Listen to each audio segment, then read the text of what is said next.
Welcome to the first official About the Touts. We're on Pete's channel tonight. Moving forward, we'll have our own channel, but we're excited to talk about the fourth episode. We had duo.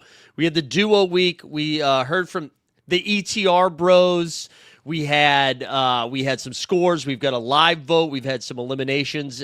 Pete, how are you feeling after? There must be some stress like before we get the premiere, and then as the comments load in. Like, how are we feeling? Yeah, it's a wild thing because we spend so much time working on these episodes. We've obviously known behind the scenes like how this stuff is shaking out, orchestrating the prisoner's dilemma, making sure Hartman doesn't spill the details.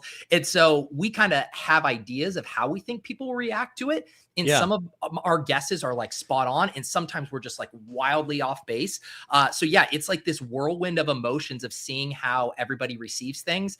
And I think what's been cool about today in the show is just people are so passionate about it. And I've seen a couple comments where like, I know it's good for the show that for people to be emotional about it in one way or the other, but God, I'm fucking mad right now.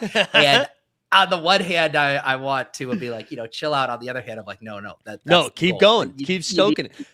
Yeah. I was watching along for the premiere, and the live chat was pretty funny too, because they were getting fired up and like, oh, really? That's the score we're giving? So it was fun to see people pretty fired up. So we're going to hear from some people a little bit later today. We'll have some guests be joining us throughout the show who have been participating or have participated in So You Think You Can Tout. Has there been any sort of reaction from today's episode that surprised you? Like, did you have I imagine as you're like in the editing bay and going through all of this stuff and having got like, what the score's already, I imagine you have some sort of idea of how you think people are going to react. Was there any sort of like surprise after the episode came out? Not like in a lot of ways, the people who, what's kind of interesting about the show right now is like, we're obviously trying to grow it. We want this to have appeal to a wider audience. So it makes sense right now that a lot of the strong reactions are from contestants' existing fan bases. And we're going to talk to Trevor and Chad tonight, their fan base, very upset. And Chad is someone who streams every day. He's built a loyal following. Everyone fucking likes Chad. Like even Trevor's going to come on after having their submission sunk and he's going to say, Chad is awesome. That's just who he is. So that doesn't surprise me, right? Like, of course you're going to be mad when one of your favorite streamers get voted off. Obviously from the production side, I think they're being extremely biased and not seeing the overall thing. But man, as far as surprises, to me, one of the fun things is a lot of people came in with preconceived notions about some of these contestants. And part of that is because all they've seen from them on camera is very limited. Right. Neil Farley, the way he got in, Tony Squares, who's been a little absent since he got lock status. And then to see, Silva and Levitan respond to them and to watch the audience in real time be like, oh, wait, maybe there is something there. Maybe I shouldn't have left them for dead in this competition is one of the coolest 180s for us to watch.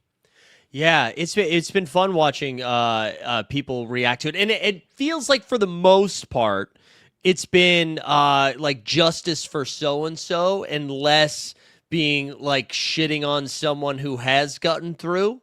You know what I mean? Versus like how dare you get rid of Rick when clearly so and so should be bounced, which I think is good. Like that to me, like there's a fine line of we don't need to be dunking on people. Like if we can do this in a way of just lifting people up, I think that's fun.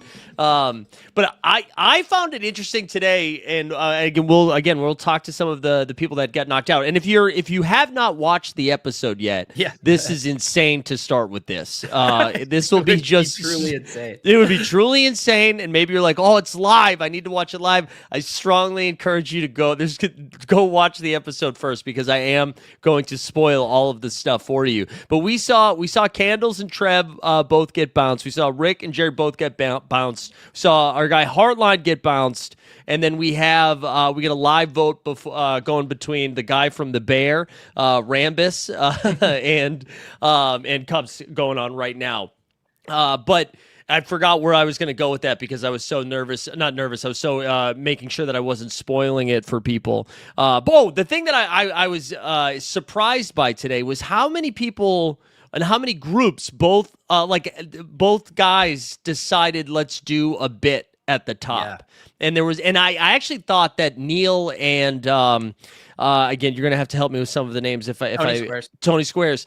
I actually think they stood out just by not doing, like, they still had a bit, but it was a little bit more, it was a little bit closer to what you normally see in a stream. Yeah. And I think they stood out because they were closer to what we've normally seen versus some of the other stuff that we saw today.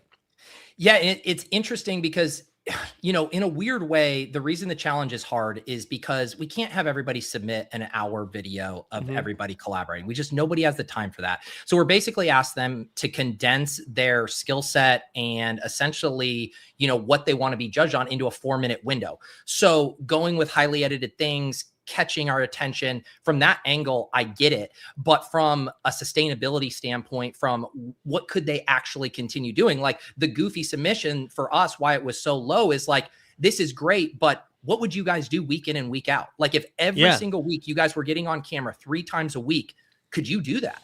And so they were able to kind of push the vagueness of the prompt in a way that worked out for them because it resonated with one of the judges. And that actually, I do want to get into like the idea of entertainment versus fantasy advice, but I do want to address this comment here from JT in the chat. He says, moving forward, do you think future judges need a tad more guidance on what you and your team are looking for? I don't think a Cups versus Rambus elimination is what's best for the show. First of all, I love the passion from this, but if the goal was for me to just pick who I liked and wanted to do a show with, I would quit this entire show and just pick a few people to do stuff with me. The judges have to matter. The challenges have to matter. If those things don't matter, there's no show. So there's going to be variance. Just like in a poker tournament, Mike, does the best poker player always win? The reason this is interesting is because of the week-to-week variance. And you see it across all kinds of game shows, right? Absolutely. Did the best performer win Survivor this year? No, like Cerie should have won Survivor. She was like the kingpin there. Was it best for the show that she got voted out? No, but we're talking about it right now, which means it was best for the show. And the fact, JT, that you're even asking, is this what's best for the show, tells me it was what was best for the show. And it's funny not to compare you to Kevin Hart, but Kevin Hart has his like comedy competition show. I think it's just called like funny Kevin Hart is funny AF or whatever the competition show is. But they had like specific challenges in it where like one of them, these stand-ups from New York, Chicago, LA, all over competing, and like you get to a specific round and it was a roast. Like the round was a roast. And it's like that's not what normal stand-up is. That's like a very specific thing, and that people who are A+ stand-up comics got eliminated because they weren't good at that specific thing, which I think is kind of like what this show is doing, where you put these specific challenges in front of the contestants, and even though they could still be very talented and should continue to make content, they didn't do what they were supposed to do, or didn't do it as well enough or as well as the other contestants, that they get bounced. And that's just, I mean, like, you can't have everybody win, otherwise what the fuck are we doing? Yeah, and you could even go, I keep thinking about Nathaniel because I can't emphasize enough how close he was from not making that initial cut. And it was literally a little smirk from Mayo that was like, wait a second, maybe there's something here. And who he's become is so wildly different from the submission. All of us were almost completely deprived of ever getting to know Nathaniel. That's how thin the margins are on a show like this. And so the margins are going to be thin in a contest. Like, everyone loves Goofy and Mitchell. If they had not gotten that 10 from Silva, that would have pushed them into bubble territory. They would have gone to a fan vote or the prisoner's dilemma. One of them would have been gone. And Mitchell and Goofy have been two of the most popular front runners in the show. And everyone would have been like, what? Goofy's gone? Mitchell's gone? But because Silva was being a horn dog, they're safe. The margins are really thin on this show. It's a great comment by Mike. And I was trying to watch it, and I saw you this weekend, and you kind of gave me some wink wink, nudge nudge of like where things were going, but I didn't know like who was going in and out. And I thought when I was watching Goofy and Mitch, I thought they were getting bounced as I was watching and I was like, this video is really cool. But it's like they were submitting to a very different contest. It was like they were submitting to Just for Laughs in Montreal. Like, this is a very different thing. And so I was surprised at the responses that they got from the judges, because I didn't think Silva was as horny as he was. And that's not even to say that it's not like I was like, oh, this was not a good submission. It just wasn't the submission that you had asked for. So it reminds you just like how subjective a lot of this stuff is too. Yeah. Do you know what? You'll appreciate this. Everybody maybe gets sick of you and me talking some improv shop every once in a while. But what the Mitchell and Goofy thing reminded me of, so there's a thing in improv, like when you're a beginner improviser and you're doing like scene work, the temptation is to talk about what you're doing in the scene. Mike and I are both janitors. I'm like, hey man, I'm going to mop up the gym. And you're like, all right, I'm going to mop up the teacher's lounge. And then you're like, hey, we're out of soap over here. Can you go fill? We don't want to talk about what we're doing. We want to talk about our relationship. We want to talk about why one of our wives is cheating on us. And that's the heart of the scene. But guess what? We're doing janitor things while we are doing the scene because we're janitors and we're doing that. And so what I wanted from the Goofy and Mitchell thing was like, you guys just pulled off the mind-blowing thing of being together. No one else had it. And if you would have just done the straight submission talking fantasy football stacks while bopping around town, while being together, everyone the whole time would have been like, wait, no, they're together. They're together. Right. They made the whole thing about being together and it almost cost them their security in the game. And this is nitpicking. Like, I do think even what they did was good. Like, I'm not saying what anybody did was bad, but it was like, you already won us over with this thing. And then instead of like doing some other stuff with it, you just kept being like, See, look at us. Yeah. We're together. Did you see we're together? And so, yeah, I'm with you. I was kind of hoping that we were going to see it push to a different thing, but it still was super fun. I am excited to hear from people. Like, I don't know what the social reaction has been or on the comments or anything like that from contestants who have been eliminated, but I'm curious if anyone and we'll ask, but after seeing the episode and seeing what other people have done, if they were like in their head a little bit about it and like, oh man, we probably should have approached this differently, or if people feel that they went about it the right way, just didn't execute it appropriately.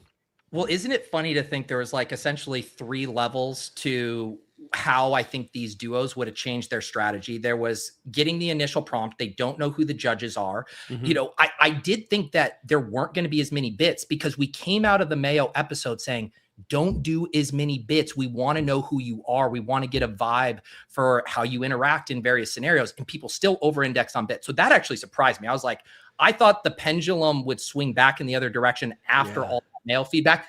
That did not fucking happen. However, then you get the element where Silva and Levitan are surprisingly on board with some of the bits. Couldn't believe it. Dude, this got cut from the episode. But when I watched the submissions, knowing Silva and Levitan would then be seeing them, I started going, oh, fuck. Yeah. Oh, fuck. They are going to be so mad that I dragged them into this. They're going to hate every single one of these. Oh, my God, this is going to be so painful. I was like nervous for that recording. And then they were so game for it. For everything. And if you would have told the duos that it was Silva and Levitan, I guarantee all those submissions don't look like that. I guarantee it. So what a roller coaster to go from not knowing to knowing, and then actually some of the bits played. It was crazy.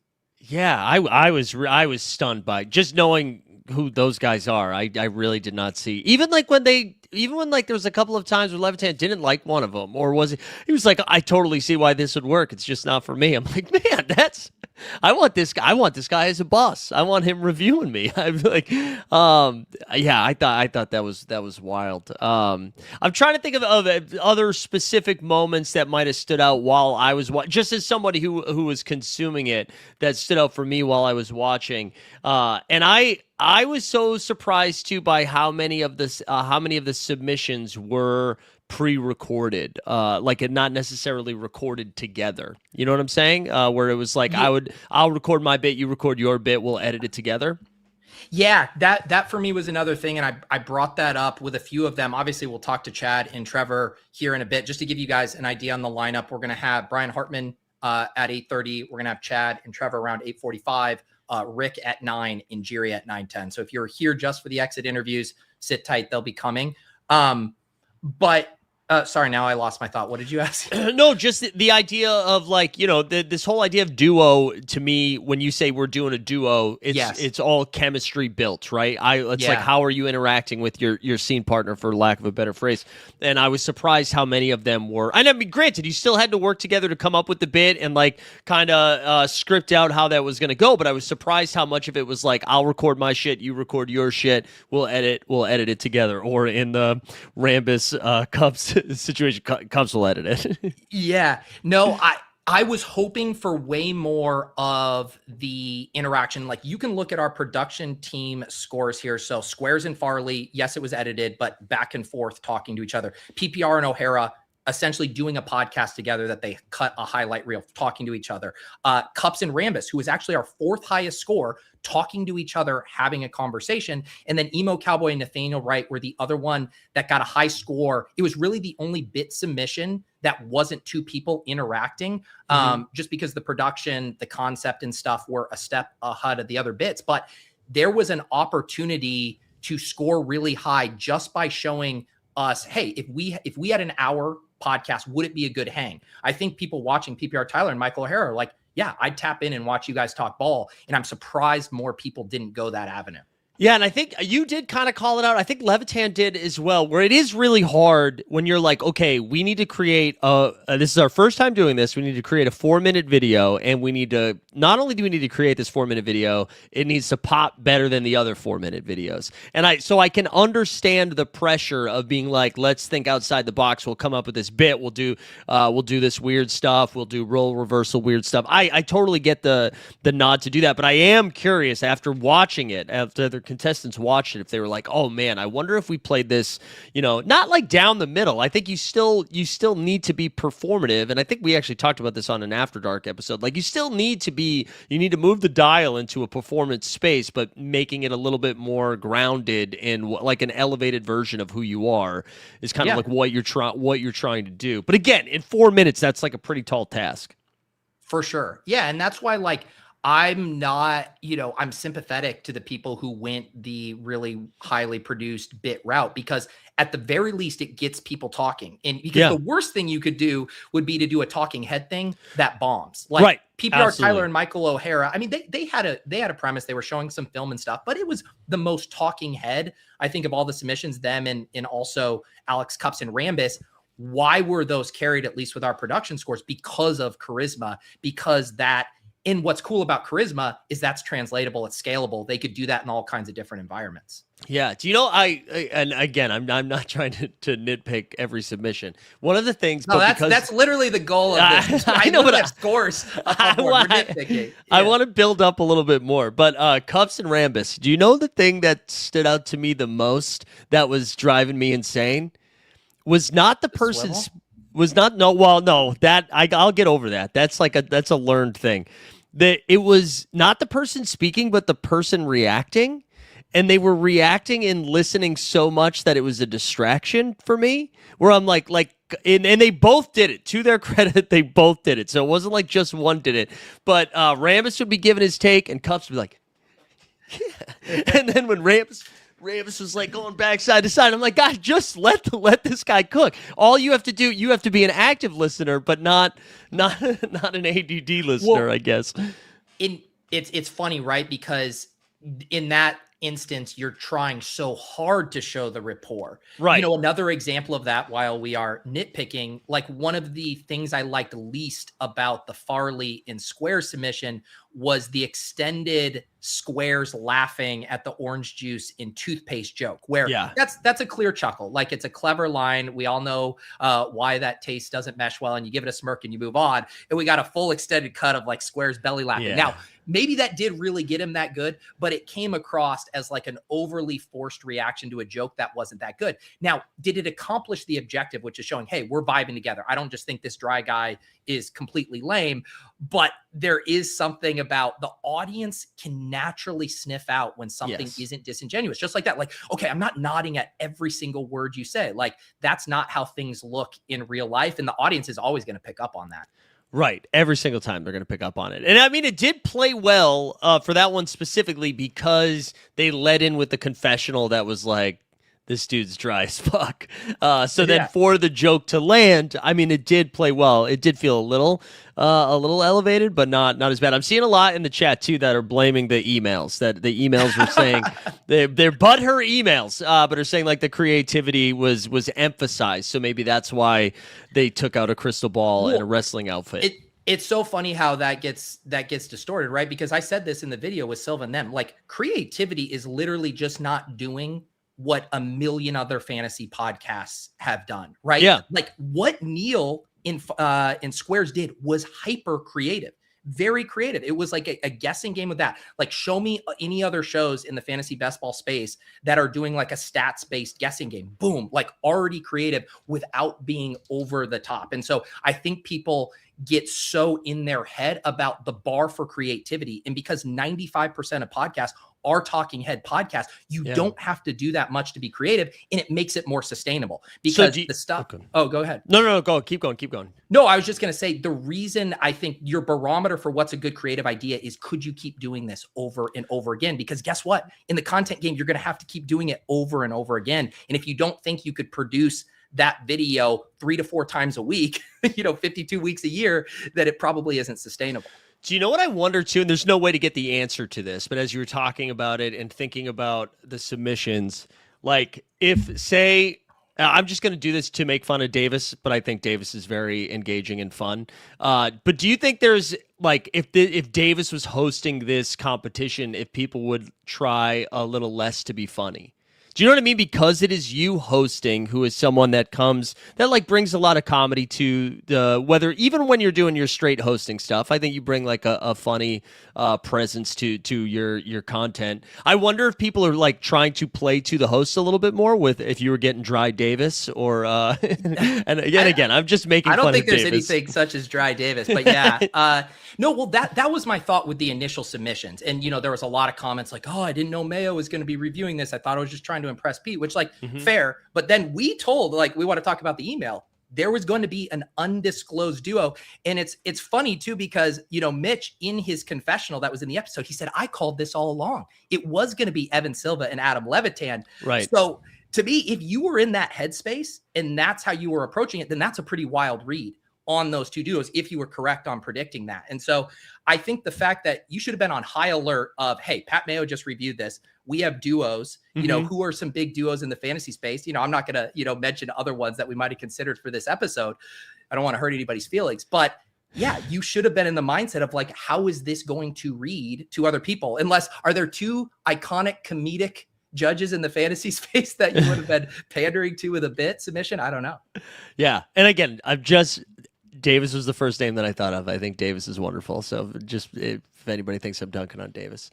That is, I was just thinking about it though. I was wondering if people were trying to bring some more comedy to it. And yeah, as I was seeing Lou's comment in the chat too. Yeah, Evan's scores were all, I mean, I thought Evan and Adam seemed like they had a great time doing it. And I always think of them with some, a little side of curmudgeon in some of their content. And for them to just be so positive and just happy to be there, it was great. Well, do you know what's so funny too? There's been this arc with Silva. So there's, for people who, I'm sure a lot of people in the chat remember it, but there was what's considered the worst/best episode of the randomizer ever was when I had Evan Silva on. Yes. This had to have been, I don't know, 3-4 years ago at this point. Least. And he basically nagged me on every suggestion. I've never had a guest who was so unwilling to play ball with the prompts, and people loved it because it was like a train wreck or whatever. But that was kind of the Silva I think a lot of people still envision in these scenarios. But I will say Silva is a completely different person in these past year or two, even starting when we did the Fantasy Feud on my channel as well. There's stories of Silva watching episodes of Ship Chasing, watching Best Ball Bros. Like, he is softened up in a way that even though he's still a ball knower through and through, I think he loves the bigger tapestry of entertainment within the fantasy football world. And because he's so steeped in the hardcore X's and O's stuff, I think he has come to appreciate a lot of the bits in a way that was maybe even surprising for the audience to see pan out in his judging.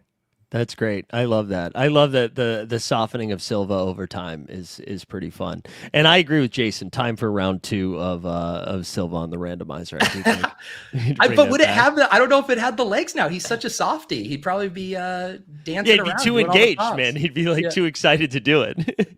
Yeah, exactly. What were your, let me as someone who wasn't, behind the scenes working on it, what were like some of your big takeaways for it? I mean, we haven't even talked about the prisoner's dilemma yet between Hartman and Zach. I know you think through some game theory elements there. Did you have a read on how that should have gone down? I know I think if you had asked me how it was going to go down before it was revealed, that's exactly how I would have pictured that going down. It seemed like that. It seemed like Heartline, and I appreciated the dialogue after, and I like that you brought both of them on together. I really enjoyed that conversation. I like that everybody seemed to understand everybody's position. There was like no hard feelings. It was truly a game theory thing.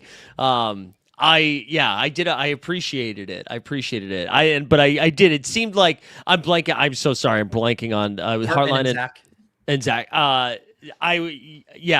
You could tell that Zach was going to come in with that. Like the second it was posed to him, he was like, "Yeah, man, see you later." He's gone. Yeah. Yeah, it's funny.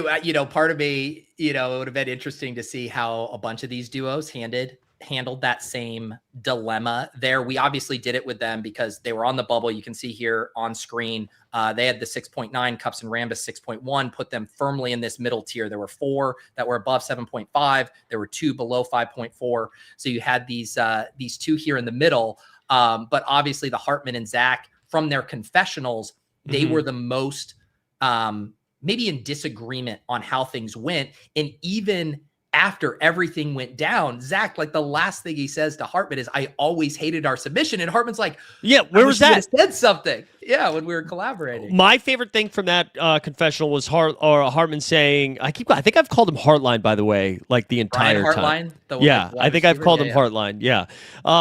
Which shout out to Fantasy Football Comedy Hour. That was the first thing I thought of. I was going to say Heartline Bling. One of the original parody songs. But I really appreciated that moment of him saying like, where was this information would have been helpful. And now I'm blanking on what the hell I was originally going to bring up. There was like 2 good points that he made during. I like that he was like, everyone else is lying. Like they're not being truthful with you, that this was just so easy. Like there's no way. And I was even seeing some comments from Emo Cowboy in the chat as we were doing this, like, and they had some like disagreement beforehand as they were like figuring out. So I do agree with him that it's probably because this is also, it's not just like the 2 of us need to succeed. It's like we both need to succeed, but I also want to make sure I succeed a little bit better than you succeed.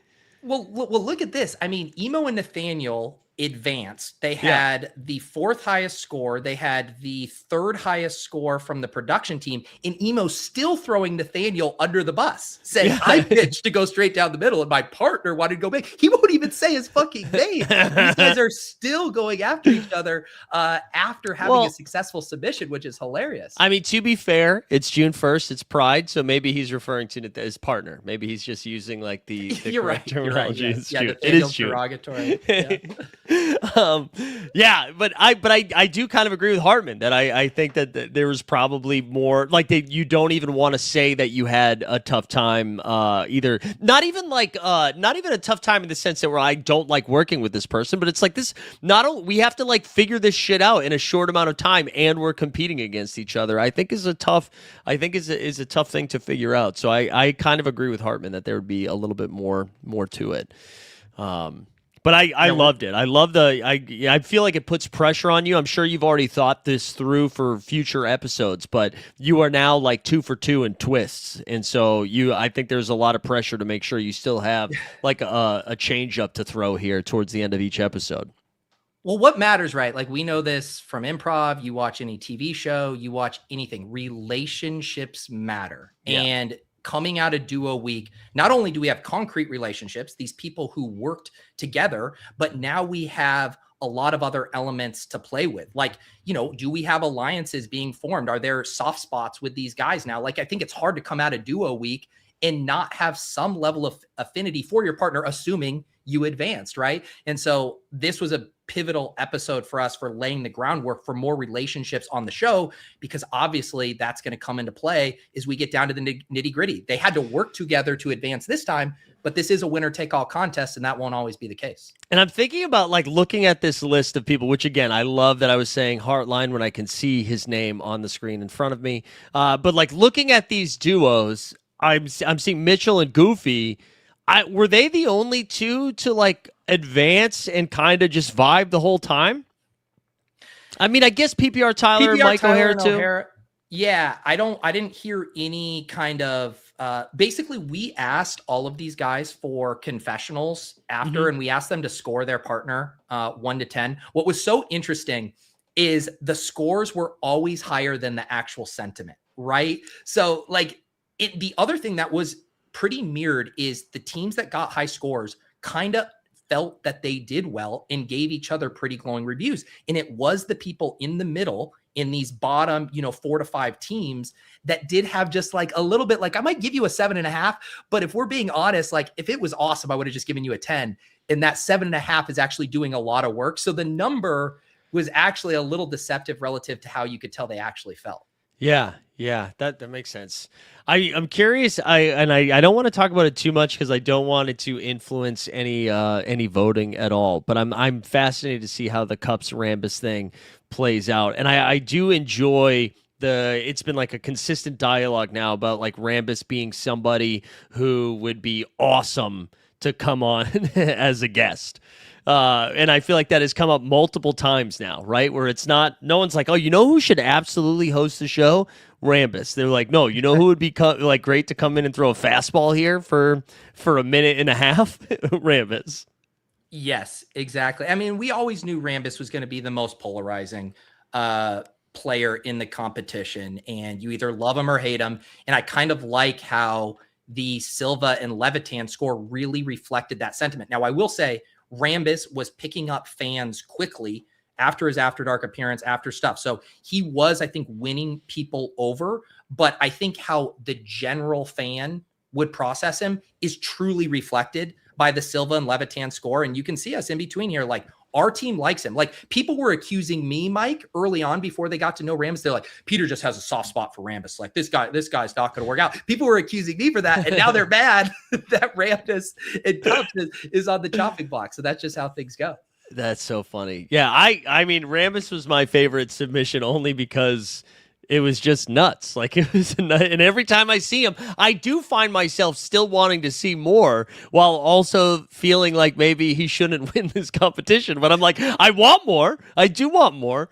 But I don't know if he ranks up against everybody else. And let's just say this too, right? I mean, this goes without saying, but maybe it doesn't. And right before we bring Hartman on, like I said this to someone in a reply on Twitter who was like devastated about the cuts tonight and the exit interviews we're going to do. And they're like, lots of talented people that you just cut. And I'm like, no fucking shit. Yeah. Everyone who made it to the top 16 is talented. Now, do they have different skill sets? Do they have different lanes they can occupy? Everyone who made it this far is talented. They have the juice in some way or another. And I hope all of them continue to make content. I hope they take the feedback and drill down into the things that they can do well and really succeed. So, in the show, we have the line, we don't think you could tout, because that's the fucking show. But obviously these people should continue. Obviously they should use it as a springboard to future success. Everybody should. I just real quick, Gumby saying I'd scroll for hours watching TikToks of Rambus giving takes about fantasy football while killing bugs. 100%. I would be so down for that. I would be taking. I subscribe, like and subscribe. The other thing I wanted to say, and I don't know if you have like an Amazon wish list, a store, or any sort of kickbacks here, Pete. But anyone that is still in the contest right now, whether you are doing stuff like from your desk or you're doing stuff out and about, you just have to get a microphone. You got to do it. You got to do it. From here on out, I feel like the thing that would take me out of every video today, every submission, the second the audio gets a little funky, I'm scrolling. I'm doing something else because it kicks me out every single time. Like, you can get by with the fuzzy webcam. That's fine. Like, I'll deal with the audio. I mean, with the video. The audio, though, you will lose people so fast. So, like, if you haven't done it yet, go get a Blue Yeti. Go do whatever you need to do. Get a microphone. That's the thing with anything, part of one of the prizes for winning the show is you're going to get a stipend from me to upgrade your whole setup. It is not a requirement to be a good content creator to have a world-class setup. It is a requirement to have a bare minimum setup where you see, like, if something takes somebody out, and like you said, even video quality you can kind of get by with. You don't need the professional lights, yada, yada. But yeah, if the sound is bad, you are going to alienate people quickly, especially in long form stuff. Like, I will tell you this, we have been getting hammered over on ADP chasing because the levels with Jacob's mic and Davis's mic are at completely opposite ends of the spectrum. Yep. We haven't like figured it out yet for whatever reason. And people go fucking nuts in the comments about it. So yes, it can sink you with the fans. It drives me insane when I see it. Also, one more thing, and then we're going to bring on our first guest. Yeah. Speaking of the audio, going back to Goofy and Mitchell, what I wanted to see when the rain was falling down, as the camera started to pan up, I thought they were outside of it, like they were underneath an outside shower. Like, you thought it was like a notebook scene? Yeah. I didn't think it was real rain. I did not think it was real rain just because of the audio. Anyways, all right, we are going to bring on our first exit interview. We're bringing on the man that I referred to as Heartline for the first 20 minutes of this episode. Let's get Hartman on here and talk about his experience. Man, how are we doing? Still not making the impression. I see it clearly, you know. It's not your fault. I promise. It's not your fault. How are we holding up now that we have taken in the video? We've seen it played back. How are we feeling? Well, at this point, it's been almost 5 days that I've had to digest it. So I got to have my time, got to be a little pissy for a few days, move past it, and we're ready to keep rolling. In like the aftermath of it, has there like, and just talking about the submission, forget the prisoner's dilemma. We can skew or Pete for that here in a little bit, but just like the submission in itself, how are you feeling about like the procedure and how we did it, and then comparing it to like seeing everybody else's stuff out there? What was that kind of experience like for you? Let's start with annoyed, I guess. Yeah, because I mean, ultimately, like I said, half those guys are lying. Like there's no, we haven't done group projects in decades plus for some of us. There's no way y'all are meshing together that well. And like, I feel like I am somebody who can usually work well with just about anybody. You know, sometimes there's pushback and there's a lot more pressure on this because it's not like, oh, I can just kind of fold a little bit. Like, no, I wanted to make sure it was good. And like Zach, I initially brought it was a dating show recap episode was what I initially saw for this. I couldn't relay that to Zach where he saw it, so he came back with like a Shark Tank idea. Okay, cool. Tell me about this. Well, as he started to explain the whole situation, I don't think he realized Shark Tank in Canada must be a little different because he was like us proposing two different ideas, blind resume style. I didn't mind the core of the idea, but the way it was presented was awful. And I was like, we almost also have 4 minutes. There's no way we can both present two different ideas. We guess it. Then we have to switch roles. I'm like, we need something more fluid that lets us just kind of push through. And we went through so many damn ideas. We finally, or I came on the TikTok shop one, or the QVC is what was my initial, inspiration to it. And he's like, I kind of like it, but what if we did like a stock exchange episode? I'm like, oh yeah, like everybody else that freaking has a show that does a stock episode, like we need to go outside of the box a little bit. And at the end of the day, I did all the editing. I did a lot of that stuff. I got the okay from him. I take it on me, whether he chose me or not. It ultimately came down to our submission. If it was better, I wouldn't have been in that position. Can I ask you, one of the things I've started to hear a few people talk about, like, tossing a bunch of ideas back and forth. I haven't heard anyone talk about the strategic elements of like what you guys thought who you might be judged by, what would play well, what wouldn't. I've just heard everyone tossing ideas around, like strategically, what were some of the conversations you guys had? So Zach didn't want to do anything too bitty or shticky, which I could understand to an extent, but also that's kind of where that was our bread and butter. He's the guy that doesn't know fantasy football and the ex-comedian. I was hoping that he was really going to pull his weight with some of the scripted stuff, with some of the jokes. Are you saying ex-comedian after the Deshaun Watson jokes? Or did his words, not mine, right? Yeah. But it was one of those, I'm like, we should lean into that. And that's where I thought our idea was like, it's a bit, but we don't have to be this giant salesman. We could tone it down, but when we recorded, that's kind of what he gave with me. And I didn't hate it.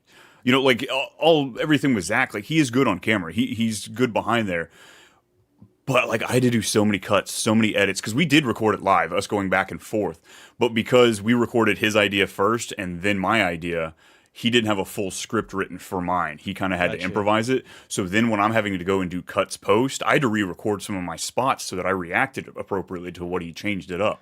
So I was going to ask that because you saying that right now, I was surprised that you guys were doing that live. I almost thought that he had recorded, then you had recorded. So we did, and then I had to throw out everything that I recorded, and I had to re-record to match the footage that I had of him. And by that time, it was already Saturday, going into Sunday. I knew I had plenty of an uphill battle as far as just like the cutting of it, producing the graphics, all that shit.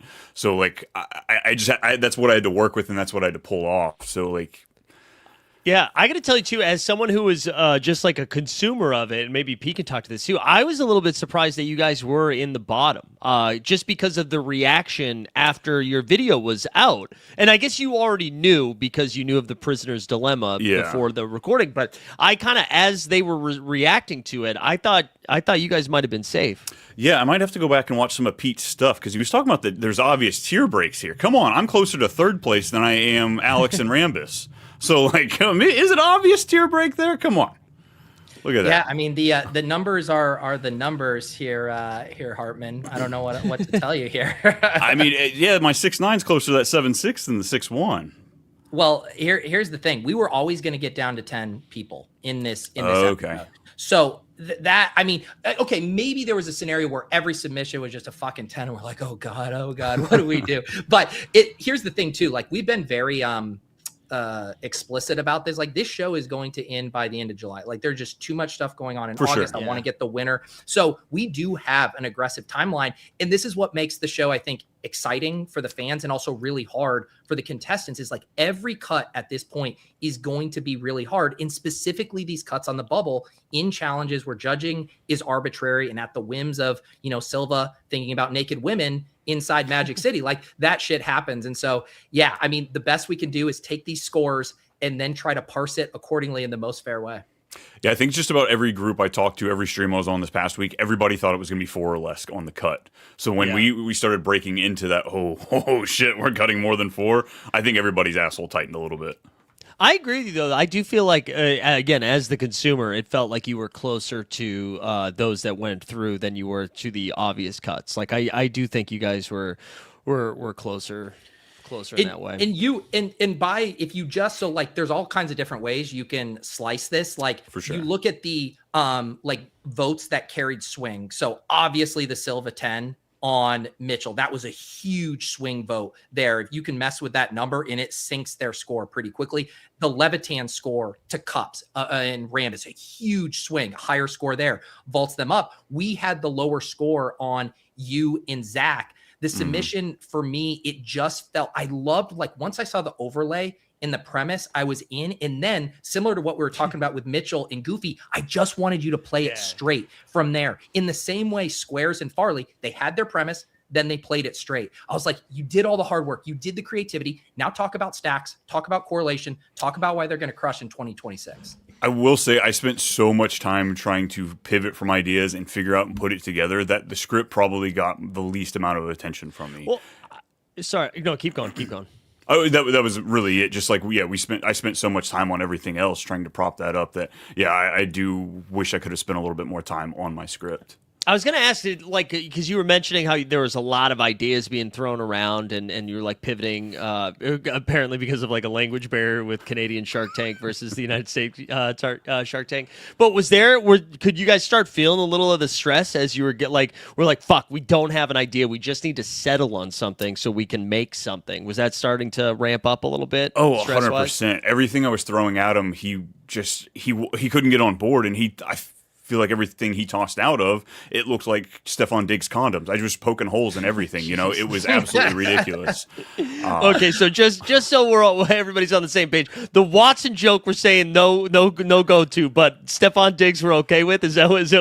Hey, that's relevant. Come on, past 12 months, baby. He's probably dropped another kid while we're talking on the stream. No. Well, Hartman, because we are gonna, bring on some of the other exit interviews. Yeah, here. I'll stay on. I don't mind. No, that's not how this works, brother. I don't know if you've seen those shows, but you got to make room on the couch. Dude, right? you can't vote them off twice in the same day. Come on. I do generally want to know because, like, I agree with a lot of these comments. People nonstop talk about your voice. You have this incredible voice for radio. I guess you have a face for TV too. He says your face is too good for this, but like, because I didn't really ever get to learn more about you. Like, I know you do the movie podcast stuff as well. Like, what are your goals in this space? What are you kind of hoping to, parlay this kind of stuff into? I quit my job a couple of years ago to get into something within this space, whether it's like football, fantasy football. Football is my number one passion. So I'd love for that to be the avenue. But like, I've just, with the risk of sounding vain, like people seem to just like me entertaining. Like I'm naturally introverted, but like, I was always the storyteller, the drunk storyteller there at college parties. I like to elevate things. I grew up military kid, so I had to make an impression quickly. 6 elementary schools, 2 middle schools, 3 high schools. I had to make friends quick. Wow. So I had to draw people in with charisma, with charm, and that's ultimately what I want to do. I just want to entertain. I want to bring people the things that I like, the things that I'm passionate about. So whatever avenue that finds myself in, I something within that. COVID ruined me for just the job I was doing. I was absolutely miserable, and I'm like, no, I took a safe job because I went to school for sports broadcasting. They said radio was dying, so I took a safe avenue, and I'm like, fuck that. No, I want to go do something that's gonna make me happy. And damn it, if I don't have a good time sitting here cutting it up, talking ball, talking movies. That's awesome, man. And I mean, like, as we were saying too about, like, as we were nitpicking some of this stuff, like, we're at the point where everybody that's doing this is good. So it's not like, yeah, you got to start eliminating people, but definitely keep making some stuff, because if people are just saying you only sound good, you also do look good. I saw a comment that was like, you look like Homelander's dad, which I think is supposed to, I think that is a compliment. So it's like a little problematic, but it's a compliment. But definitely keep doing this stuff, because it's, again, we're at the point where no one is getting eliminated because they suck at this point. Appreciate it. Yeah, will you give the concrete plugs on if people want to follow you? Obviously, the Twitter and the YouTube's, the podcast. Make sure people know where they can follow you, and I'll include that in all the show links here. Yeah, it's most everything's run up through my Twitter at @too_much_Brian. It's too much. When over the top's not enough, that's what you get here. I got too much fantasy football, too much movie night. We dabble into too much trash TV. It's just a daunting task to do Survivor and Big Brother. But it's anything where you're looking for a laugh, looking for a good time. That's usually where I'm at. Do you have, as you exit to being eliminated, do you have a dog in this fight, a horse in this race going forward? Or are you just going to hate watch the rest of the way? Because I would also appreciate that too. Hey, I seem to have to do that just in about every other show. Survivor, as soon as Sari got cut, I was hate watching the whole time. I love talking shit. That's something I walked out of college with a degree in. It was shit talking. So, he seems to be one of the favorites through most of it. Alex Cups, he looks like part, he sounds like part. We've got a handful of guys that are really entertaining, but I think as far as hitting more of those things that we want to hit, I think he does the most of it. So I'm rooting for him. But Michael O'Hara, soft spot for him as well. Okay. All right. There you have it. Well, Brian, this might be the end of the road for you on So You Think You Can Tout, but certainly not the end of the road for you with content. I'll be following. You got a fan in me. I know you got a lot of fans in the chat, and excited to see what you do next, man. Appreciate it. Good chatting, man. All right, Mike, up next, I have in the hopper here our first duo who got eliminated. Hartman was obviously eliminated as part of the prisoner's dilemma. Zach is advancing because of the betrayal, because that's how the dilemma works. But this is our first duo who got eliminated via just the quality of their submission. It is Chad Candles and Trevor Glisson here. One of which, Mike, is wearing funeral attire. Dress for a funeral. I can appreciate that. How are we doing, fellas? Let's start with the funeral, man. Trev, how are we doing, Trev? Not good. I have a couple qualms I would like to share with the crowd, but I'll let Chad say. How you doing, Chad? You okay, man? I was gonna wear my Scatabo jersey and put like Jan 6 in the background, like we're taking this thing back. But I was like, no, I don't. Bits did not work, so I'm not gonna try another one. I don't want to double down. Trev said the bits didn't work, and Trev said, "Hold my beer. I'm showing up tonight doing another bit." Yeah. Listen, if 90% of the contestants thought it was bit week, I think it's the email's fault, not our fault. You said to be creative, and then you didn't. So, and then you just. I guess we tried to be creative and just failed miserably, which is fine. I would also like to point out, we were told this is a exit interview, but I can't rule out the fact that we're going to get judged next week as if we're applying for a job. So the suit kind of goes both ways a little bit, so that's good. I just wish you guys brought this chemistry to the video. This is fantastic, guys. Yeah. This conversation right now. Look, if we would have been instructed to do so, we may have. I understand the assignment now. So. But Trevor, this is actually a very good example, and it's one of the things we talk about with Week 17 correlation, and people want to be choosy with how correlation works, and they're like, we don't like this game. The correlation works in both directions, right? In the upside scenarios, in the downside scenarios. If everyone else did bits too, then guess what? We were judging who had the best bits. So you haven't addressed how your bits stack up against the other bits. We didn't think everyone would do bits. That's why the opening was the I thought everyone was doing bits. We're like, I'm Chad Candles. And we're like, oh, and then they're like, aha, it's not actually a straight up video. And then it's like, we're watching. I'm like, this is the 5th damn bit. Like, totally read the room wrong. I don't know if you guys and we're just like done by the time they got to our submission. They're like, I'm sick of these. And the worst part was, while it was showing our submission, the live chat just going crazy. Like, these guys crushed it. I'm like, yeah, like we are kind of crushing. And then it just ended immediately after that. Yeah. Well, you know, what I think's really hard when you do a bit like that, especially when you have to sustain it for 4 minutes, is like you definitely find some like peaks. Like you guys had the like jokes in there, like there was some bits in there that were really fun. Like obviously all of a sudden you're in a different country, that's gonna land. Like I thought the introduction, Trev, to what you were doing worked really well too. But then that has to continue to, if that is what you're gonna do, that has to continue to heighten for the full 4 minutes. Otherwise, then we're gonna be like, oh man, we're not reaching the same height that we were at like 2 minutes ago, you know? I viewed it kind of, I agree with what you're saying. I'm not like trying to naysay. I think we were trying to show we could do a lot and we failed. Like I wanted to show we could do like an intro. He could explain stacking. Then we do our bit and then we kind of like bring it back with us talking. I guess we just didn't have enough time to show the chemistry. And I thought we were able to hit that at the end, but I think we just tried to do too much and just didn't do enough of everything and it didn't work. But like we were trying to show we could do a lot of things. Like we'd do voiceover, we could deliver a monologue, we could bounce ideas off each other, and then we got like a 4 from you guys. We're like, oh, it was tough when I thought we had the challenge was it was open ended, creative. So I went bit, and then Levitan's like, well, he dinged us because this is not going to sustain over a 17-week season. It's like, dude, if you wanted a weekly segment, we could have done that. Right. Yeah, so I think there was just some confusion there. And I also think, and obviously I have 0 experience and 0 credibility, so my opinion doesn't mean much. But as far as like the variance thing goes, like, is there a situation where it's too much variance? Because you have the twist, you're going to lose a fan favorite in Cups or Rambus, and you almost lost 2 favorites in Goofy and Mitch. Like, if that video would have ended in front of a Chili's, like they're done, right? Those so like, I feel like all of these things kind of came crashing down when you could have cut one of these guys or one of us later on. You guys are you're in an emotional state right now, and I get it. But Yes. what you're just saying is, why doesn't Pete pick his favorites each round and eliminate his lesser favorites? Okay, well, guys, also, I don't need to do a show for that. I could literally go have you all submit, rank you, and say these are the people I want to do a show with. All that. The game is the game. The challenges are the challenges, and the judges are going to give their scores. What is the point of bringing Silva and Levitan on for their feedback if we're not going to use their scores? I think it would have been better service to Silva, Levitan, and all of us if we knew it was them, because then they were watching bit videos that like they didn't seem to like really enjoy. They look at the scores. They liked Emo 7.5, all bits. They liked what was the other one they liked? Hartman and Zach. They gave 8 and 7. Like some of these bit ones they did like. So you can't blame it on the bit thing or the judges because they did like some of the bits. The sentiment of the whole challenges matter.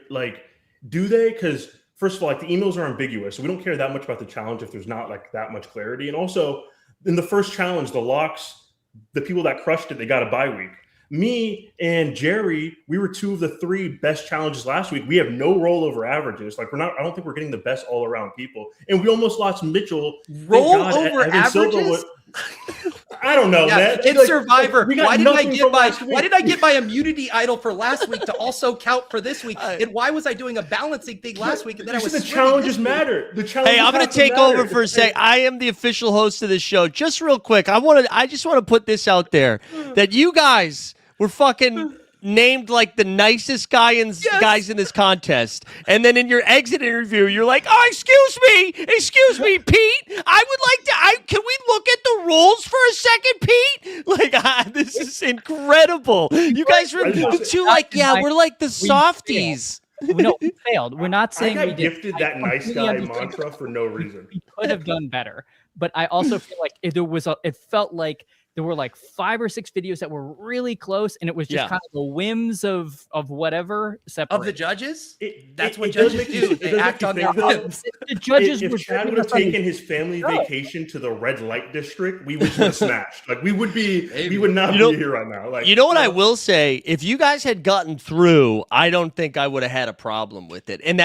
So to your point, like I get what I'm saying. Is to your point, like I thought all of the bits were the same in my mind, where I was like, all of the bits were like, oh, this is a fun premise that nobody did anything with except for Tony and Neil. Like I thought Tony and Neil, they set up this premise of a bit and then they like followed it and showed what they were going to do. Like this is how it's content. Where everybody else, I was like, here's an idea that we did not really expand upon. So I like, and that's not, doesn't feel like a compliment, I'm sure, as I'm saying it, but I mean, I would have I didn't think you were that far away from the other bits.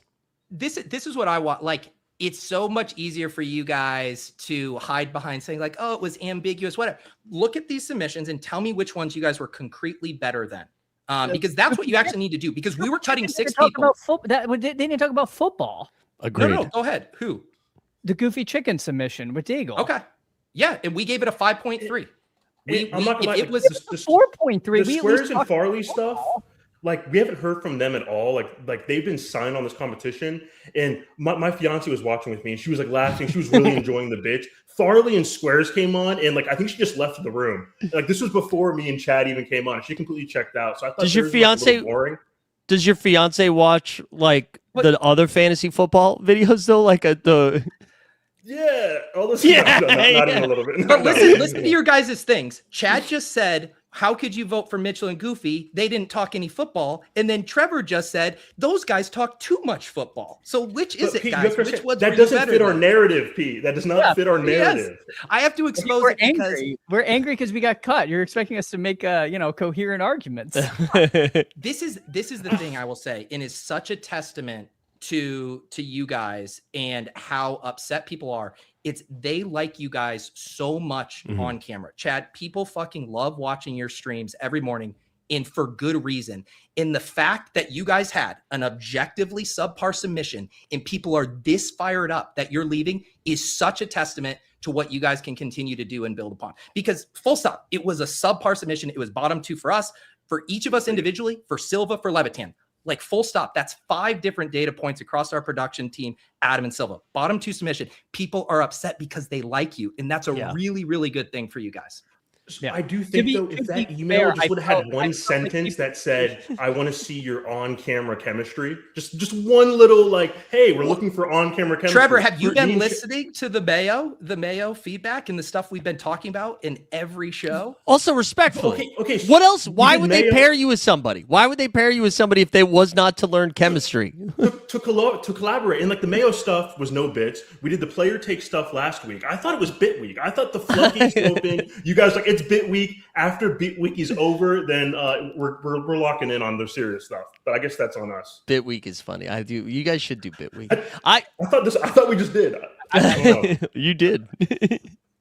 Look, I appreciate you guys. We messed up. We could have done better. You're right. 5 people didn't like our video.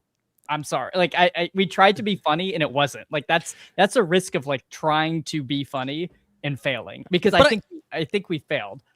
For you guys. True. We were talking about this at the top too. Like this is also a specific challenge. So it's like, I mean, yes, maybe this challenge didn't work out, but I think, and as Pete was saying, like this doesn't speak ill of you as content creators. Like this is just like a specific thing that didn't land. Like clearly you guys have chops and the ability to do this stuff. So like definitely continue to do it. But yeah, it seems more like the challenge didn't land, I think, is kind of how I would approach it. Honestly, like my read on it was exactly what Trevor said in his confessional. I truly think if you guys were able to like be at home, get a more cohesive look, either to a bit or to just doing a more, on camera thing together, showing your rapport, I do really think it goes different. It like the submission, to Mike's point, it felt really disjointed. It was a lot of things thrown together in isolation, like Chad Stonehenge clip, just like by itself. Like it's a very funny clip, but the whole point was like getting on the same page, having a cohesive thing.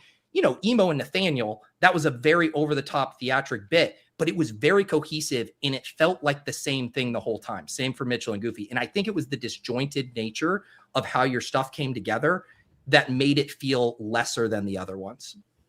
Yeah, that's fair. I mean, and Oh, not no. and not in I a hit with it, that's fair. to say that.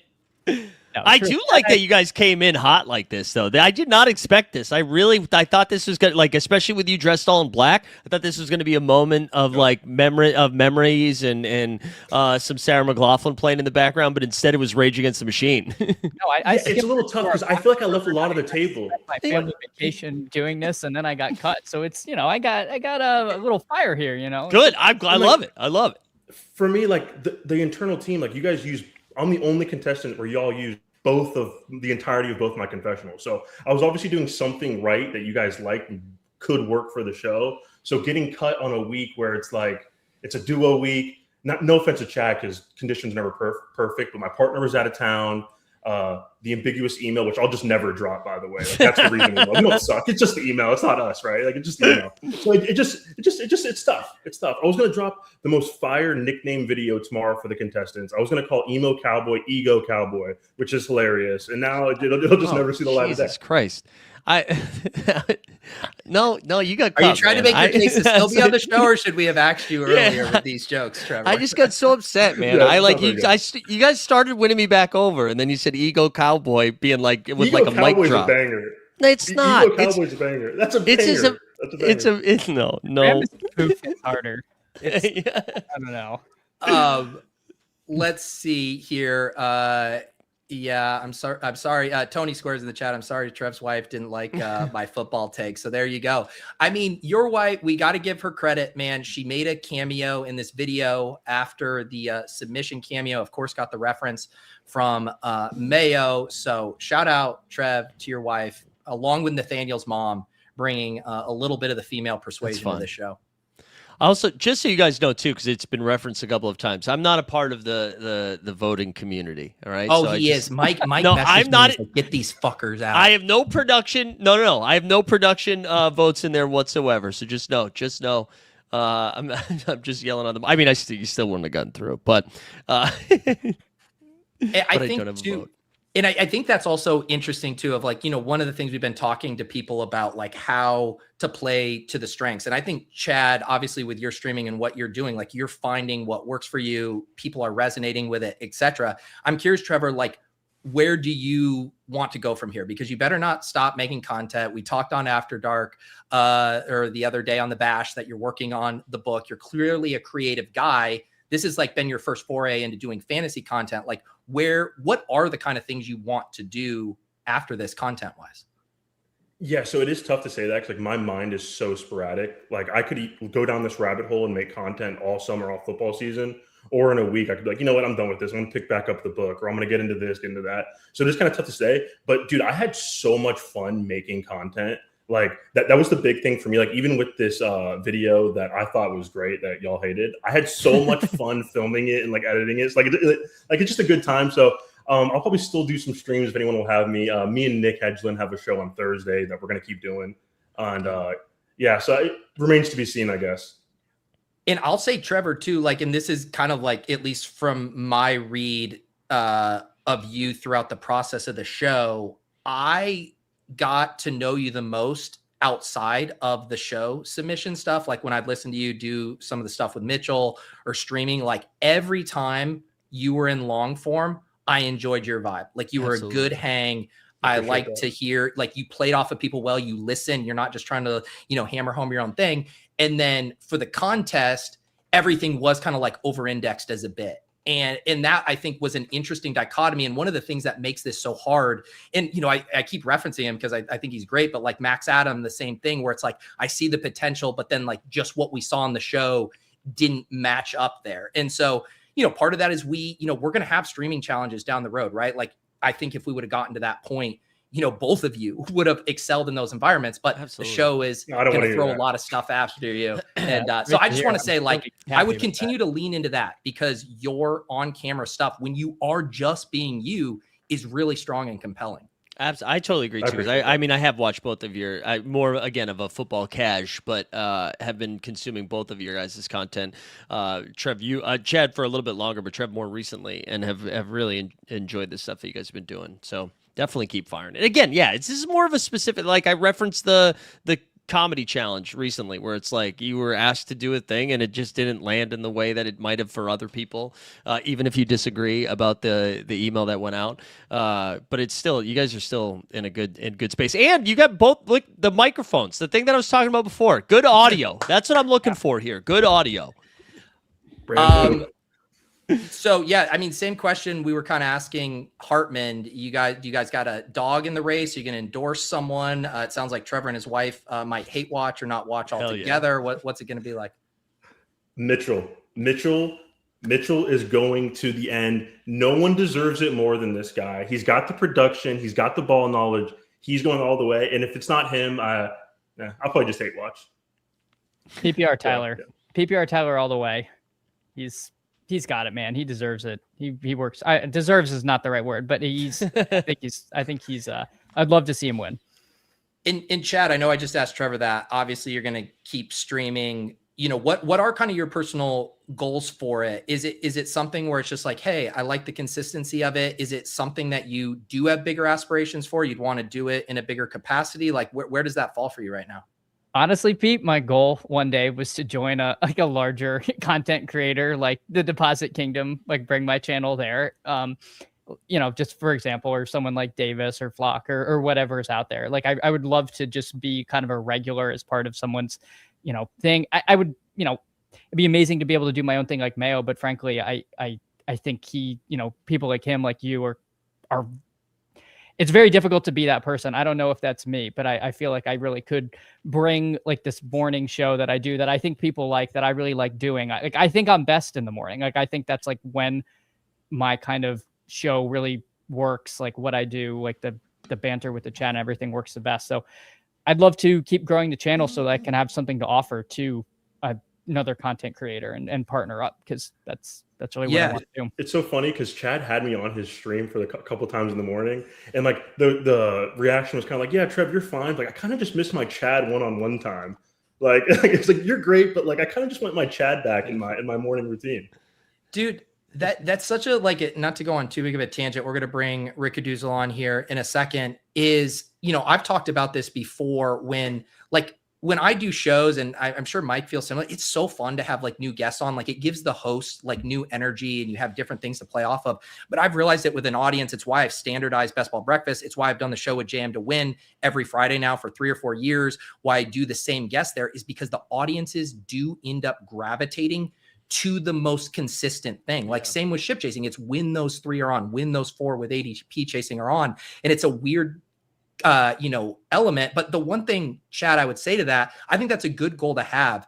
But I also really think like what you're doing and serving your audience right now, like if you just use that as your goal, what do people like about me? It's the consistency. It's how I talk about things. Like keep leaning into that.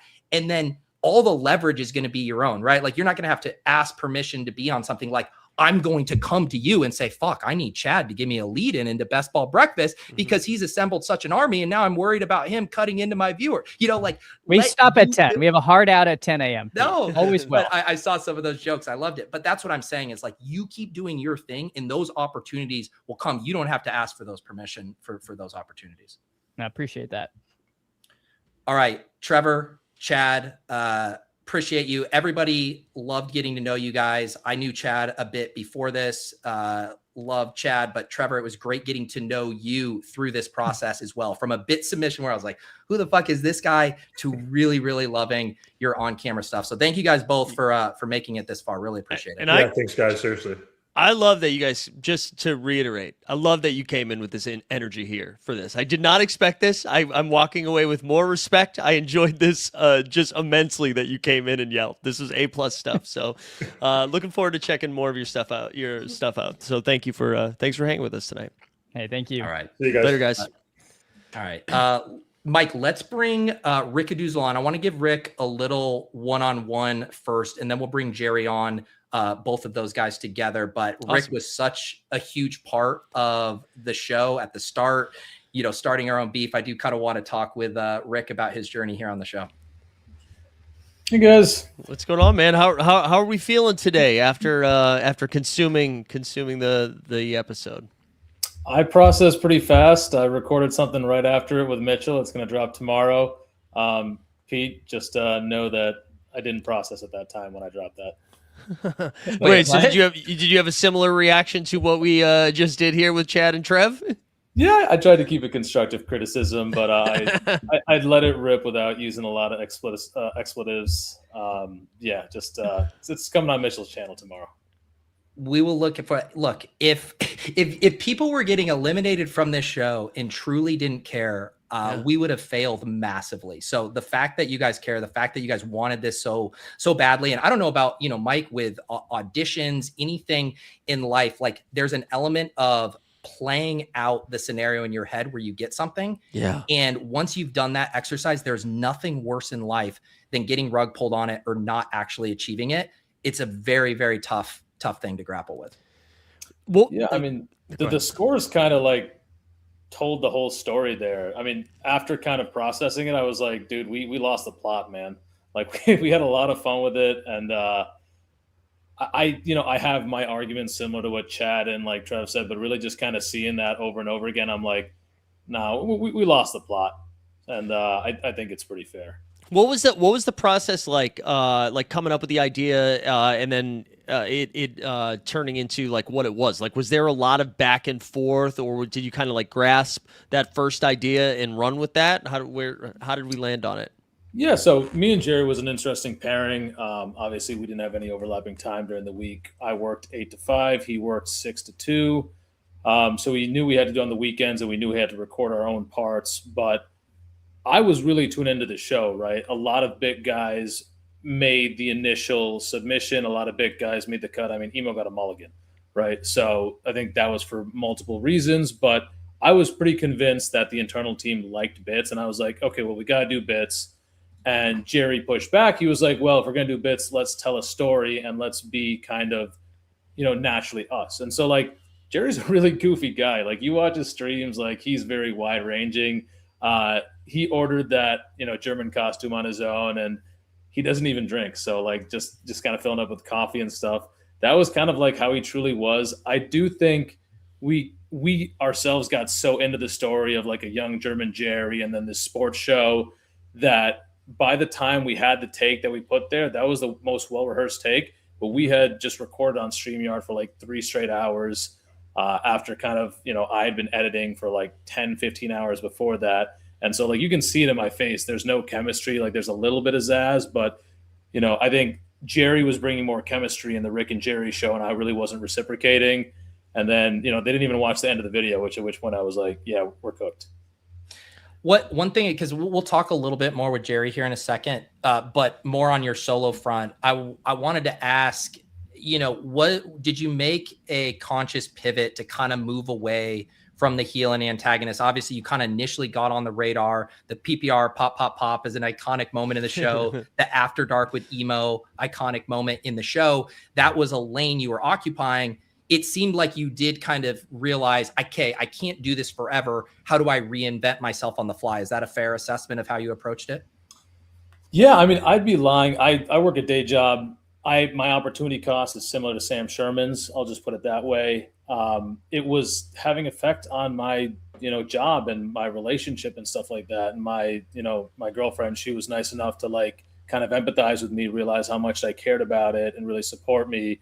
But your job's not the same way. So I was like, hey, I can't keep on doing this antagonistic stuff. Like that is me. But like just the fact that people can sit behind their keyboards and say this stuff, come with prepared content, like think for 3 minutes and type stuff. I'm like, dude, I'll fire it right at you, man. Like, I don't care. Like, come meet me face to face. Like, but like you put a little bit of booze in me and I'll go off on you.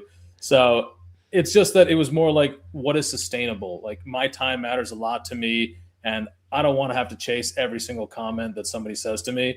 And I would probably have to do that as an antagonist. So I did try to turn face, and the bit fell flat on its head. And I think it was better being an antagonist, but I had fun. And let's bring Jerry on. The guy's really brought me back to the old me. Yeah, I'll bring him on there. I do think that's really interesting. And I think like both things make so much sense, right? Like you forced yourself into lock status by how much you had inserted yourself into the show. You were like extremely good for the show early on, because otherwise it's all rah, rah, rah, everybody hunky dory. Let's see how it goes. And you're like, no, let's get a different vibe to this stuff. Let's get more diverse voices in this. And so not only were you hinting at a dynamic that us as the producers think about, like we didn't want this to be just a best ball bro kind of competition, but then you also brought the drama, and you were such an integral part of the show. And when I look back on this experience, I'll always remember what you brought there. But I also completely sympathize to, it's not fun playing that role nonstop. And eventually, the fans turn on you, or other people you might have to form alliances with might, have been rubbed the wrong way. So it's a hard thing to do for the entire duration of the contest. So I think you were in a tough spot strategically on how to play things. Yeah. And I think the other thing is when you get to a duo, I'm a team player. Like had I gone with Mitch or had I gone with Emo, we would have gone a completely different direction than I went with Jerry, right? Had I got on with Neil Farley, we would have just ripped, takes and talked about stacks and pre-motion snap rate and things like that. But this is, I think, what fit Jerry and I well and what we kind of enjoyed. And so, like, I don't regret it. I just think that, yeah, maybe we wouldn't have done so much of bit content had we known the judges and kind of seen the submissions beforehand, obviously. Yeah, I kind of am glad that you pulled the cord on doing the heel stuff though, because I agree with you that if you are not enjoying that, if that part no longer is fun, that becomes like the bane of your existence, where you're like, I have to respond to all this stuff, and then you like truly are like, you're angry. Like I'm angrily now responding. If you're doing it and having a good time with it, absolutely lean into it and have fun with it. But to clock that you were like, I can't do this, man, that would have like ruined your brain. So I'm glad you kind of like pulled the cord on it. But just again, as a fan, being the guy on the outside, you were like my first introduction to all of this. So I appreciated the heel turn early. It's been a lot of fun. I was sorry that you got bounced in the manner that you did, but yeah, I think you would be you'd be the thumbnail on this about this. So you think you can tout? You'd be thumbnail material, I think, based on your performance early.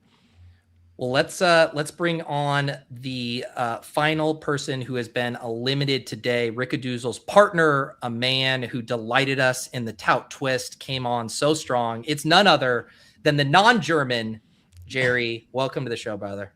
What's up, Pete? Thanks for having me on. Mike, nice to meet you. Rickadoozle, great to see you, my friend. Nice to meet you. How are you feeling? What was your experience taking it in for the first time and kind of seeing everybody else's submission alongside your own? I mean, honestly, when I heard that it was Evan and sorry, I'm forgetting their names. Adam and Evan. When I saw it was them, I was kind of thinking we were cooked a little bit, just because I don't think they know too much about the actual contest and like all the inside jokes, and that's kind of what our submission was based on. And I kind of had it being 2 weeks later than the last challenge too, I was kind of thinking by that point the bits might be a little overdone and oversaturated and might not hit the same. So I'm not too surprised, to be honest.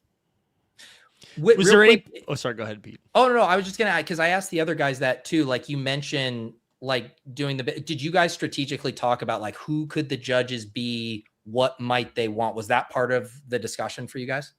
No, not really. I think we got a little lost in the email, a little similar to Trevor and Chad. Mm-hmm. And we kind of took the ambiguity a little too far and a little too much into the bits. As Rick mentioned, I was pushing back on the bits, and I wish we went into a little more analytical stuff, because my whole thing was the bit before, and I kind of wanted to break out of that a bit. But no, we didn't give too much thought to the potential judges. How long was this email? Because I didn't get the email, and now we've had multiple contestants talk about the email. I kind of feel like I need to see what the email was. Yeah, should we pull it up? Yeah, and then maybe I could weigh in. Who knows? Maybe I'll fall on the sword alongside the contestants here, being like, this is a garbage email. Yeah, I'll get it pulled up in a second.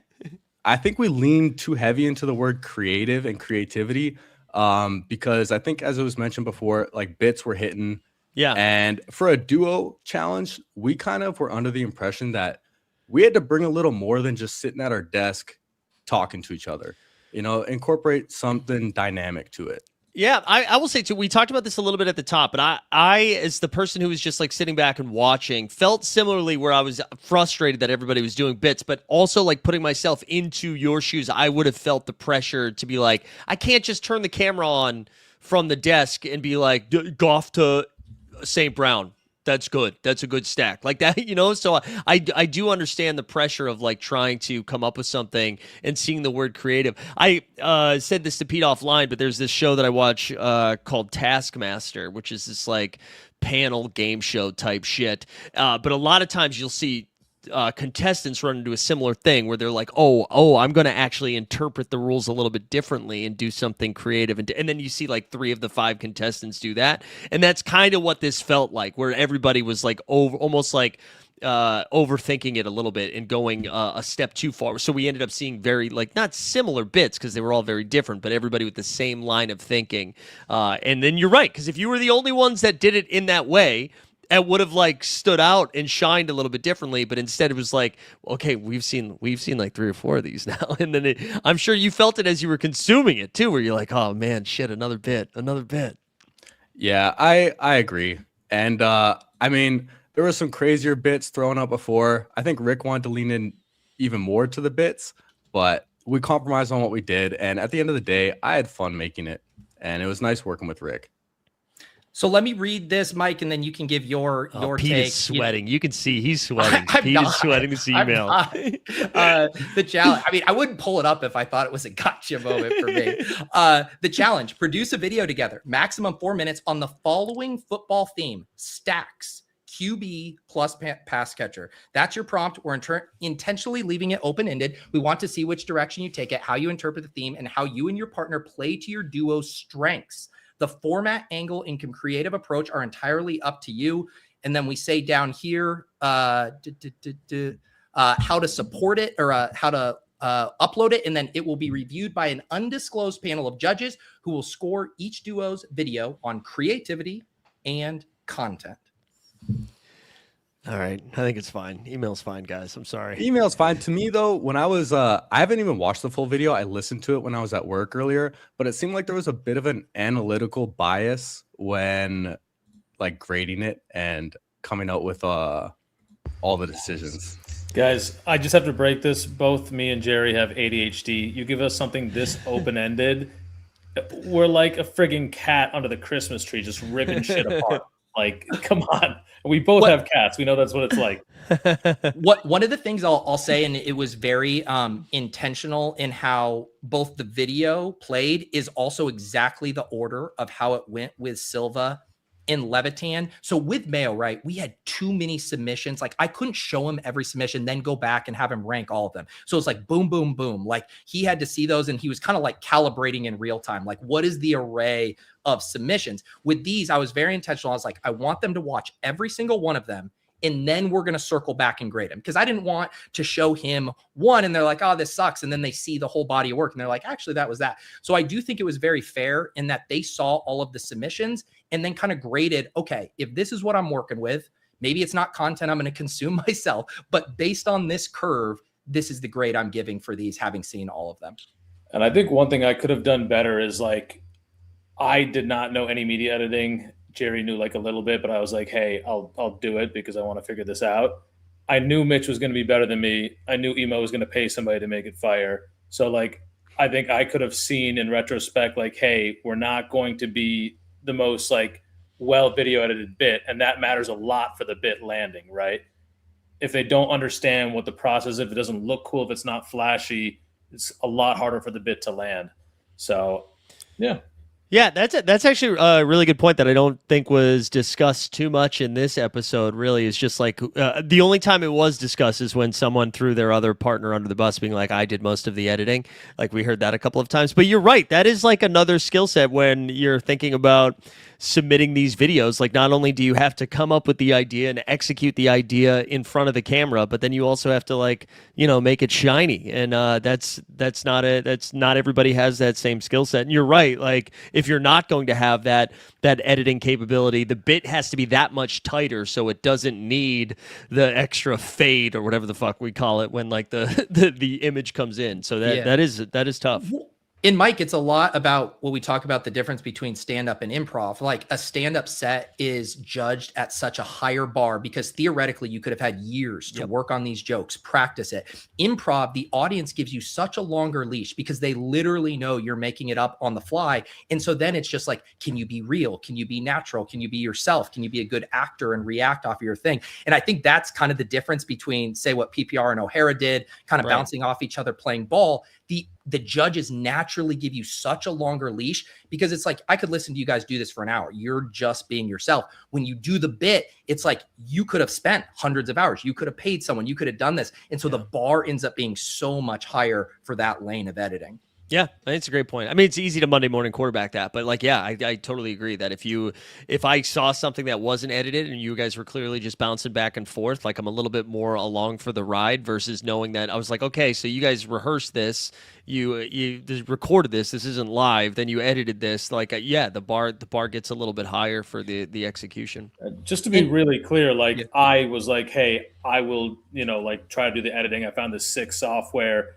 Jerry spent like countless hours basically diving through our like 20 or 30 takes, looking at them over and over again. He spent a ton of time thinking of and producing creative ideas for this. So like the work was done more than equally. I'm just saying, like, I probably shouldn't have been like, hey, I'll video edit it and expect to do better than Emo and Mitch. No, yeah, I agree with that. And that's the difficult part about working with someone in another time zone in another country too. I'm Canadian. Shout out. But shout out.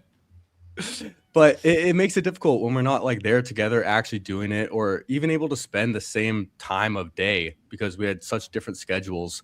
And doing a lot of it on the weekend right before it was due, maybe if we had it finished a little sooner, we would go back, change some things, make the middle part more analytical based, because we didn't even really touch on our whole concept a lot. I still like the concept a little bit. Like, we did a specific game, we went with this like German theme, and we talked about the game in Germany. I'm also a huge Lions fan, and maybe we could have gone into the particular stacks about that game and like analysis behind it a little more. Agent Brown did just get traded to the Patriots hours after that episode dropped. Just saying. Yeah, but predictive. That is true. But the approach we were taking, we were kind of wanting to make something a little more abstract and a little fun. And so we didn't want to get too into the analysis because we're talking about something that hasn't even happened yet. We have no idea. So we want to talk about more about the game, and took like a bit of a step back and like a reporter, where you're not going into too much detail in like a 1 to 2 minute segment. You're kind of just hitting like the little points and then giving some nuggets to the people. Yeah. And I think I'm glad Rohan kind of pointed this out from the email too, that I wish people would have over-indexed on more than just the creativity line, is play to your and your duo strengths. And I think if we go down the board for any of the duos that were eliminated or the people on the chopping block, is that there were elements of not playing to the strengths. Because like, Jerry, like, you're a streamer. We loved seeing you react to the Kate Otten twist in the moment. You were like kind of stunned for a half second and then immediately played with it. Rick, I know you know ball so much. I know you're deep in the weeds with all of this stuff. I've even really loved your betting board videos with Blizzy. Like, I feel like you delivering like odds and talking numbers, you're just right in your wheelhouse. And so even though you guys were an unconventional pairing, I do think there are ways to play to those strengths. And what you guys did is you played in a completely different sandbox. Are there ways that could have gone better? Like you guys said, you're all in the same place, different time zones, whatever. Sure. But it was so far outside your guys' comfort zone that then translated to the submission, as opposed to like doing what you guys do best, which we know you guys have ceilings with what you can do. Yeah, I agree. And we definitely overthought it. That's one thing. I wish we took a little more time brainstorming instead of like committing to a general concept, because we both threw out some initial ideas. One thing I wanted to do is just a little something more dynamic, a little more back and forth, but also entertaining and engaging, kind of like a game. I don't know what that game would be, but I do daily streams, like you mentioned, and I'm brand new to this, but that's what I'm good at. I'm better at improvising. When you threw me the Kate Otten thing, I'm like, fuck yeah, dude. Like, you're just going to give me some shit off the cuff where I can just talk shit and have fun. Perfect. That's what I'm great at. I'll like outperform everyone at that. But like something long, we have a week long to do, a lot of hours. I'll tend to overthink some of those things, and that's definitely an area I can improve. I want to say too. I'm seeing Purple Yoshi's comment here saying the commercial bit was really solid. That was your submission, right? You guys had a commercial bit. Yeah, Yes, so it it was. yeah. I'll give go Rick credit for this. The entire like commercial concept, everything was his doing. It was my idea to put the commercial between like us talking. So I thought it would be a nice breakup and way to like sandwich in some of the bits, but full creative control, that was Rick, and I thought he nailed it. It was my favorite part of the video as well. That was my favorite bit out of all of the bits. Like only because what I liked about it was like it was basically a wink and a nod. Hey, here's a bit that we're doing. Now we're getting back to the thing. Versus like, hey, this is a bit that we're now going to do for 3.5 more minutes, right? Like it's like bang. Here. Let me show you a shiny little toy. Now let's get back to what we're talking about. And that really worked for me. I really enjoyed that. Again, out of all of the bits, I thought that was like really fun, and I thought the placement of it made a ton of sense too, because like if you think you're not lulling them to sleep, but if you think they're, we're like halfway through the analytics, whatever we're talking about, and then bang, you get this thing. I thought it worked really well. So it's good. Yeah. Stuff. And Rick, we were just talking about the commercial, and giving you full credit for that. I thought you absolutely crushed it. Yeah. I heard the bathroom's around the corner. I just got back from a 3-day Indian wedding. It's about 36 hours later. A little bit more comedy for you, but I probably could have used some sloppy glue tie just to stay on the show. I was thinking of bits, and I was just like, let's do a lawyer bit. Let's make fun of emo with like a Texas lawyer bit. Then I was like, Ozempic. Holy shit. Oh, stack it. Well, and I said it with Sylvan Levitan. I'm like, I could see that as a social media club. Like I've made lots of fantasy football comedy spoof parodies like that, and that stuff plays well. And I think it goes back to the kind of sustainable thing. Or if your entire submission was essentially commercials for different stacking things, then maybe it's like, okay, these, you start to tell yourself, maybe these guys want to write sketches and like they want to do comedy sketches. Obviously, I'm sympathetic to something like that. I think it fell into the Chad and Trevor bucket where it was so disjointed with all the different elements of the submission that it just had a hard time of hitting for all of us that reviewed it. I think Jerry and I would be great on like a weekly segment, because like the kind of creative stuff that we come up together, if they like, for example, somebody had to explain that Pats play the Lions in Germany in week 10, right? If that doesn't have to be explained, it's like, oh, this is leading up to this week, or this is this concept, this is known. And especially the 4-minute segment, I feel like we had to just fill a lot of time in the middle. If we just have these small bits of like me and Jerry just doing funny stuff on, maybe better editing, then I think we have something there. And the thing I'm always thinking about with these, and again, the huge takeaway from Levitan and Silva, and, like balancing that 70, 80% informative, 20, 30% entertainment. Like if I were to punch up your submission or give you guys a suggestion on like the wavelength you were on, I'd be like, this idea of peering into the future, like your crystal ball of how things are going to go, is a cool concept, but let's anchor it in reality a little bit and be like, these are our top 5 stacks for the best ball playoffs or the fantasy playoffs. And here's actually, we're going to go into the future. And this is why these guys are connecting. And you're going to talk a little bit about the total, the weather, the game environment. So it's like, there's a bit there, like the bit is you're flash forwarding the future, but you're giving the audience some actionable information of like, no, we objectively think these are the best schedules. Like, I think that's where you triangulate your ball knowledge with your creativity, and boom, it's a 10. Yeah. The bit has to be a bit, can't be the meat. Right? Like it can't be the meat of the entire video. Like if it is it's like, I think Pete referred to it as the icing or something, or the cherry on top earlier. Like that's what it is. That's what like helps make it different. That's what makes it pop. But if that is like the total focus, it's like it's hard to come around. You also like something I hadn't thought about till you were just talking about the time frame there, Rick. 4 minutes is tricky too. Like I feel like doing a 1-minute video or a 10-minute video would have been easier, but 4 minutes is kind of like a tough window of time to create something like engaging and showing the chemistry between the two. I know. And it's, thinking in retrospect of what worked. And I'm pretty sure I heard PPR and O'Hara say that they kind of recorded essentially a 30-minute podcast. They went through multiple players, film metrics, and then they just cut the best one that they liked, the Kyler Murray in the BTJ. And I do wonder, again, we weren't going to put it on a silver platter on everyone how to do this, but like the goal was essentially to see like what you guys could do in a sustainable way. And then you were essentially trying to show us like the highlight of it, because again, like would I liked a 45-minute submission from you guys to really get the vibe, but it's like, We don't have the time to go through that. Silva and Levitan don't have the time. So we're asking you to distill what you guys do best down to a short period. And I realize why that gets distorted as far as like, how do I actually execute it? Because it is tough. We want the long form, the true versions of you, but you have to present it in essentially a trailer manner. It is difficult. And that's what I was like kind of wondering about, because me and Jerry did talk about this a little bit. We tried to focus on kind of ball knowledge talk and like our background when Jerry had me on stream a couple times. And we kind of disagreed on some takes. We agreed on some takes, had a little 2 QB versus 3 QB takes. So like, I guess what I saw, and correct me if I'm wrong, is that our body of work coming into this challenge, like promoting the show, creating content around the show, that didn't really seem to come into play very much. I mean, for us, it wouldn't have mattered at, a 3.3, but like say for like Chad Candles and Trev, who have been producing a lot of content, promoting the show, kind of, be in the comments and whatnot. If that were considered more, would that have bumped them up a little bit into kind of, moving on status?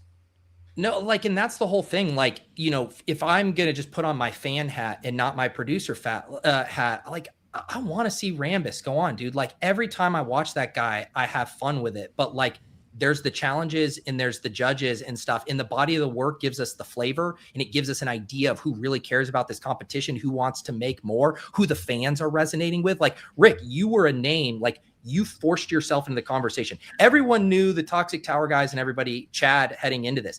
People didn't know you, and you made yourself a name within this competition. I think what was interesting for both of you guys is you were at kind of a crossroads. Like, Jerry had just burst onto the scene as far as getting our attention in the tout twist and having one of the highest scores. And you were at a crossroads with pivoting your strategy and your brand within the contest. And so it was like, how do you guys handle this moment? The Jerry momentum, the Rick pivot. And I think it was a tough combo to pull off. And that's why the trajectory of where you guys were at in the show, like, didn't really mesh together, if that makes sense. Yeah, I agree.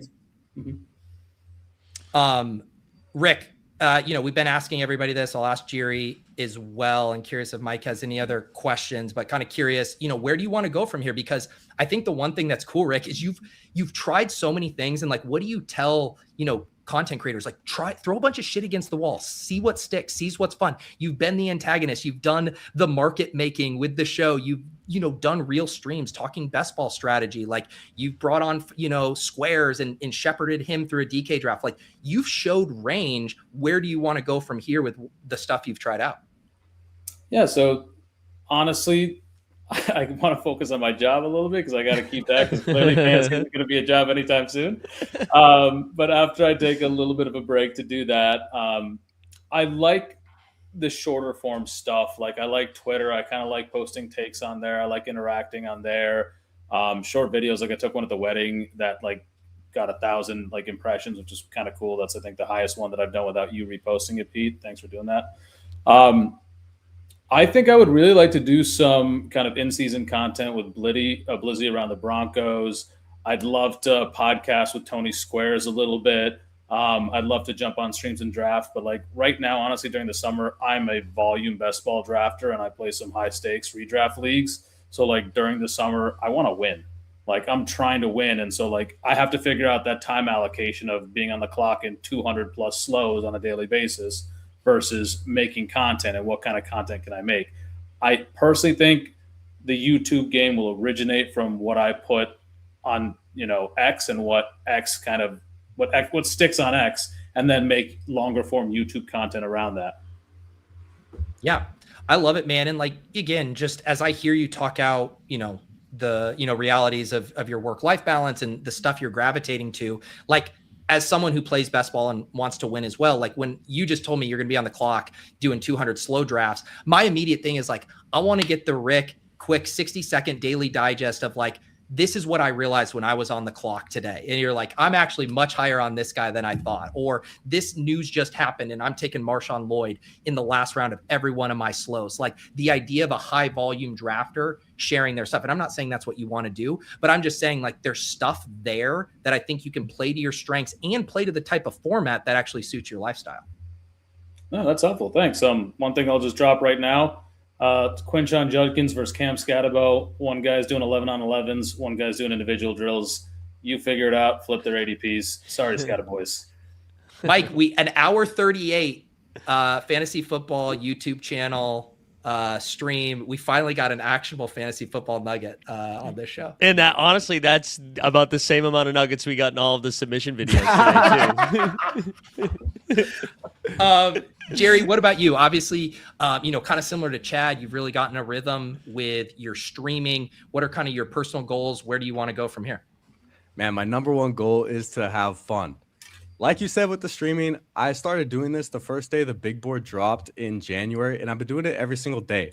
I missed a couple days from traveling, but I'm committed to that, and I'm having so much fun with it, getting outside of my comfort zone. Dude, I was terrified to do this when I first started. Before I hit live, I was sitting shitting my pants for the first 45 minutes, almost an hour. I'm just sitting there. And even at the start of this stream, like I get nervous, but I want to get outside my comfort zone, try new things, have more fun with it, and just see where it takes me. Because I got some other ideas too outside of streaming. I want to get into like some real life content with football and like break the mold a little bit and try something new. So I have some ideas, going on the street, doing some interviews, having fun, improvising, cracking jokes, and all of that. And yeah, I'm so excited to be consistent with it and put myself out there. Because Pete, can I give you a real truth serum?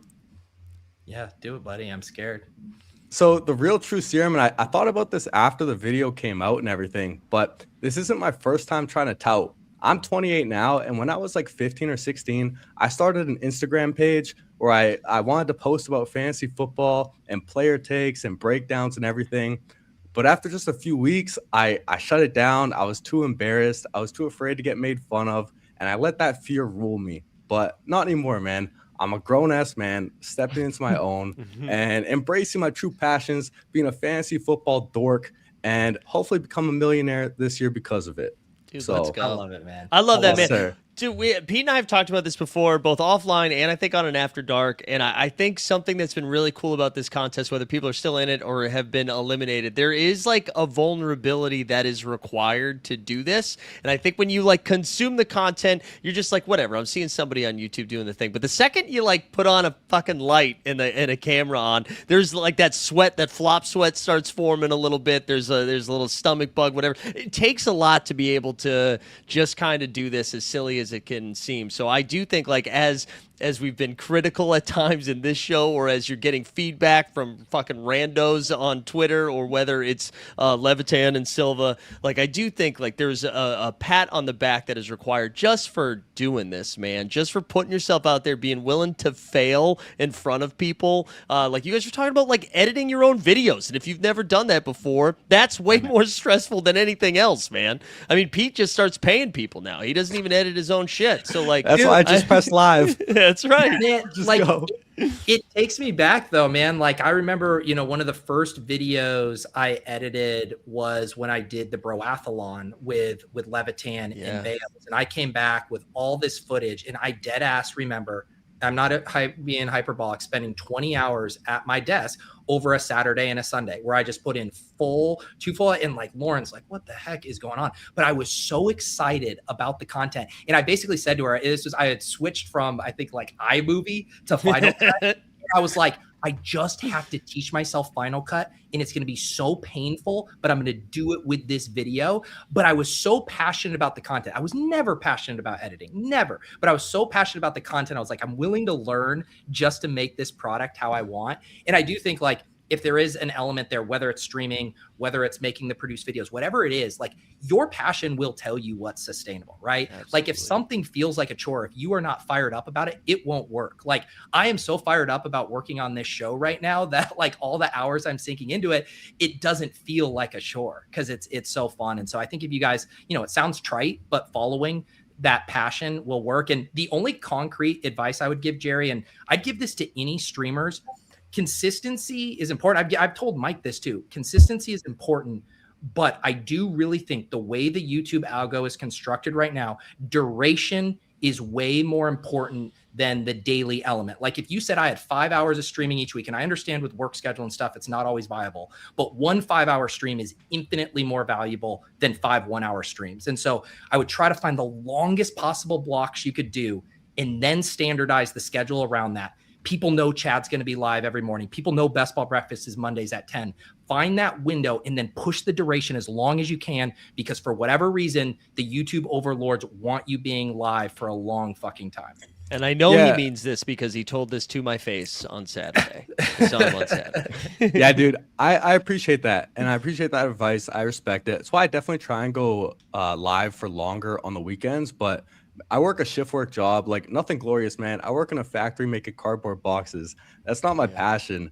And it's difficult to find time. You know, I live by myself. I take care of my kitties, go to the gym, but I go live every single day. I find a time no matter what. I like to try and do at least an hour, hour and a half, but when I can go longer, I can. I'm almost at 300 subscribers too. I'm gonna do 300 minutes for 300 subscribers. That's 5 hours like you're talking about, baby. So we're doing that probably this weekend if we can get there. And tune in. And can I just want to say one other thing, and obviously we're kind of past the point in the contest where you're kind of telling your initial story to people, but like this shit, like we said it, you know, Nathaniel's mom came on After Dark and she was saying like, hey, like emo, I thought was kind of weird at the start. And she's like, I loved hearing that story about his background or whatever. You might think it's cheesy, but like Jerry, what you just told me about like where you work, the story about quitting on the thing, that is the most real to me. It like human you've been in this whole contest. It's not to say I didn't enjoy the bits and your tout twist and all that, but that's the part that pulls on the heartstrings. That's the thing. I feel like I never really got to show that. And that started with my submission, which is on me, but that was a really busy time. I did not have much free time, but after learning the context of this competition and sort of finding the little grooves in there, that's why I'm a little disappointed that I'm getting kicked out now, because I know every step I would just get better and better as I learn more about it and I get more comfortable just showing my true and authentic self, which is something I'm really working on a lot. So I appreciate that. Yes. And like, think about it from the production angle. Like we want to tell good stories. And so sometimes the story is going to be beef that Rick manufactured. Rick put it on a tee for us and gave us some really good fodder to make content. But what we want to do is tell stories. Nathaniel's mom coming on After Dark and talking about how she critiques his work and all of this stuff. That's what people are going to resonate with. They're going to remember that. And so those are the things for the contestants remaining. Like, we want to learn more about you, because that maybe it doesn't help you in a challenge, but I'll tell you what, it's what's going to endear yourself to the fans. It's what's going to have people saying, I don't want fucking Jerry off this show. I don't want him going back to making cardboard boxes during the day. I want to see him stream 40 hours a week. And so it's so important to tell your truth and to tell your journey, because it will resonate with people. Yeah, I appreciate that. And I was actually saying to Rick, like, that was my plan after getting like past the stage. Bye bits. This is me. I know ball too. I'm talking a lot of shit. I'm making jokes, whatever, but I know what I'm talking about. I know some ball. So I'm a little disappointed I didn't get to show that side of me. But hey, season two, baby. Season two. I also just want to point out how different this conversation is than it was with Chad and Trev. Yeah, Trev is still in the chat right now, trying to weasel his way. I can only picture his wife has like a voodoo doll with me right now, and she's just stabbing me in the eyes. Oh, man. You're not going to say that after you see the video that Mitch puts out where I was in it yesterday. I had some sharp criticisms. But yeah, something you've asked us. Sorry, Pete, I'll let you go. No, I want to hear you. No, something you've asked us is like, who do I want to win this competition? Well, first of all, I've kind of mentioned this a lot. I have a high opportunity cost, like kind of like Sam Sherman does. I was never going to take the site credits. Personally, the people that I was going to give them to, it was never going to be Goofy. I already wanted to insure him for $1,000 if he didn't make round one. And then someone that's really actually kind of come close to me and like kind of really warmed my heart is Nate. And I know Rambus is going to fucking hate me say that, but like Nate, I just love seeing the arc. And I think your dad's doing pretty well for himself. That's how your mom and you can live the life you live. But I think out of people that kind of like deserve the site credits and like could actually use them and put them to use, it seems like Goofy could really use it and it would kickstart his career. And I mean, if he's really making $375 a month or a week or whatever it is, Nate, you could definitely use those. Is that what people are talking about on stream? Is that like a different? You didn't hear about the W2 episode? No, I missed the W2 episode. Yeah, everybody said their W2s, and then whoever needed the site credits the most is getting it. I missed that. But my OG is Mitch. I want Mitch to win. But yeah, if I'm speaking from like empathy's sake, it's probably Goofy or Nate. There you go. Jerry, do you have someone you're going to be rooting for here? Yeah, dude, the guy I just had on my stream right before this, my homie Jaren, Goofy Chicken Fantasy, because just like myself, he's a young up-and-coming streamer, almost at 300 subscribers too. Get him there too, man. Hell yeah. I want to see him win. I want to see someone who is like unknown before and really make a name for themselves. Tyler's my boy. I love you, but Goofy, I want to see you at the top, baby. Love it. Love it. One last thing I got to get in before you let us out. Rambus says, it is complete bullshit that Cups and Rambus are on the block. I love it. I love the passion. It's an incredibly tough vote. I think actually I'll let Rick and Jiri go. Mike and I will do a little wrap here. But again, as we've been saying to all the guests, I think it's pretty obvious at this point. We want to see more of you guys. Definitely. Loved having you a part of the show. Both of you guys have very unique, different skill sets that I know can thrive depending on which lane you choose. So and it's go and do it. And it's pretty shitty to get kicked off a show and then be like, hey, do you guys want to do like one more show and talk about it? So we do appreciate you guys coming on and talking about the experience. And yeah, looking forward to seeing more of your guys' stuff. All right. Thank you. Peace, guys. Thanks for hanging, I'll fellas. love Jerry. I'll love Rick.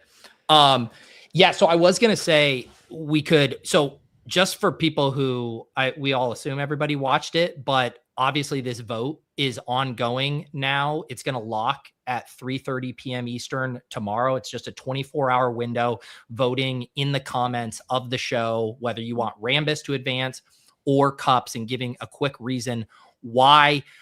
Based on my glance earlier, Cups has a pretty hearty lead. And again, we're going to count every one of these meticulously.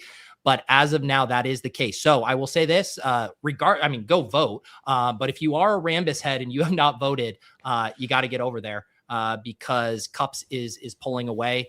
And yeah, man, it's I don't want to lose either of these guys. I really enjoy both of them. Out. I enjoy both of them a lot. We have I think they're both very different skill sets. Very excited to see what they do. If whoever gets eliminated, I'm still going to be a fan of. So especially Rambus, I'm locked in with whatever Rambus is doing from here on out. Yes. I just read one comment. Gumby says Cups to prove that fantasy content creators could be handsome. A+. Oh, man. Pete, this is fun, man. So yeah, our plan, I'm assuming this is what you were about to just do, but our plan is to do these on the evenings of new episodes being released, and we're going to be doing them on not on Pete's channel. We'll be doing them on a different channel called AbouttheTouts, and right now, if you subscribe to it, which I believe a link is pinned into the chat, it does look like it's a fake account that is just replying problematic things on X, but it's a real account that will have photos and stuff on it tomorrow morning. But yeah, that's the plan, is to do that every week, and hopefully whoever gets eliminated next episode would like to continue the trend that we saw today, and we'll continue talking through this, because I'm not a part of the voting community. I'm just taking this in real time, and I'm really enjoying it. So I want to keep talking to people about this. So yeah, Mike is the perfect host for this. I don't know if I probably won't be on all of them. I want to let Mike go, and that way, people like Trevor can really speak freely and talk about how that was incredible when I'm not there. But yeah, clearly the appetite is there to continue to talk about this show. So wanted to team up with Mike and make a place where you guys could do that, and we'll continue to get exit interviews. And I will say this, man, they're only going to get harder and harder. Like if you think tonight's stuff, because it's a combination of not only are the contestants getting stronger and stronger, they've proven themselves, but the audience is getting to know them more and more. That's what's harder, Mike, breaking up with someone you've known for 2 weeks or someone you've known for 3 years? Yeah. And if you thought the challenge this time was difficult or too nuanced, it's only going to get worse and worse. It's only going to, it's the subjectivity. Right. Yeah. It's no longer going to be about can this person do it? It's going to be did they do this specific thing well enough to hang on for another week? Yeah. And I will say this, we were going to have news tomorrow about what the next challenge is. So there will be emails out to the final 10. There will be details. And then shortly after a social media announcement of what it is. I think you guys are going to be really excited for it. And I'll also say this, keep the feedback coming. Obviously, if the feedback is just like, I love Chad and you got rid of him, that's not super helpful. But, the kind of stuff where you guys talk about structural things, or like, someone had mentioned, hey man, like not being able to be available for the live vote, like that really sucked. And I took that one to heart, and I was like, all right, let's mix up how we do this vote. And now, okay, 24 hours, everybody who's engaged with the show should have a chance. So I'm just letting you know that those constructive pieces of criticism or just suggestions, we listen to those, and we kind of sift through and like, oh wait, that is a good suggestion. So if you guys have stuff like that, keep them coming, because we're always kind of pulling ideas and figuring out how to make the best show possible. Yeah, and who knows? Maybe you can create a whole segment where somebody reads the email out loud or something like that for the prompt, so that everybody. The care that I am going to deliver this next email, in the fact that I've already told the production team there might be a sub theme to this that's called all ball no bits, might be the sub theme to this next challenge. Put it in bold, baby. Put it in bold. We are exhausted. We need at least a 2-week break from bits. We need it. But really, shout out Jerry, shout out Rick and Chad and Trev and Hartman for not line Hartman for hanging out with us and talking with us today, because that was a lot of fun, and hopefully they've set the precedent of like this is just what you do. This is what you do on your way out. Yeah, and like I said, I'm going to put in the show notes Twitter handles, and if they have a YouTube or a place that they're producing content, I'm going to tag all of those. Please go subscribe to Jerry, follow all of these guys, obviously Chad. I'm going to put all the links down there. And contestants, if you guys have specific things you want to link me to, I'm here to help, ready to get your stuff out in front of the fans who have come to know and enjoy you on this show. We don't know exactly when the next episode will release, but I think, Mike, this is kind of the plan. The evening of the release, we'll try to do an after show. Yeah, I'll do my best to make sure it's that evening. Sometimes it might be either the day after, but the plan is to be that evening, because I think that's a good time frame for it. I want it to be fresh. Yep. Also, I missed 2 super chats here, and I would be remiss as a streamer not to pull up the super chats about the Touts Membies only stream. You know what? I made this one available to everyone. I will have an after dark of some sort this week. I wanted this for everybody. It was gated to YouTube members though, so no, you had to be able to pay up to chat at least. And then Emo here sends in 269. I'll have Brian on soon. He's great. Hate that he's gone. Yes. One of the other fun things, not to continue this on, but just seeing everybody collab and cross collab has been so cool across the Tout universe there. So let's keep that rolling. I swear I thought I had missed episodes of this based on how many other streams, like cross streams, were happening. I was like, oh, did I miss something? But it's like, no, everybody's connecting with each other, which is awesome. For sure. All right, guys. Well, Mike, you're the host. Thanks for hanging out with About the Touts. If you watched all of this without watching episode 4 of So You Think You Can Tout, you truly have a problem. Go check that out. Make sure you go vote for either Rambus or Cups. We'll be back the next time an episode drops. Drop a like, a subscribe, and then go just click all the links. Click all the links in the description. We'll see you guys next time.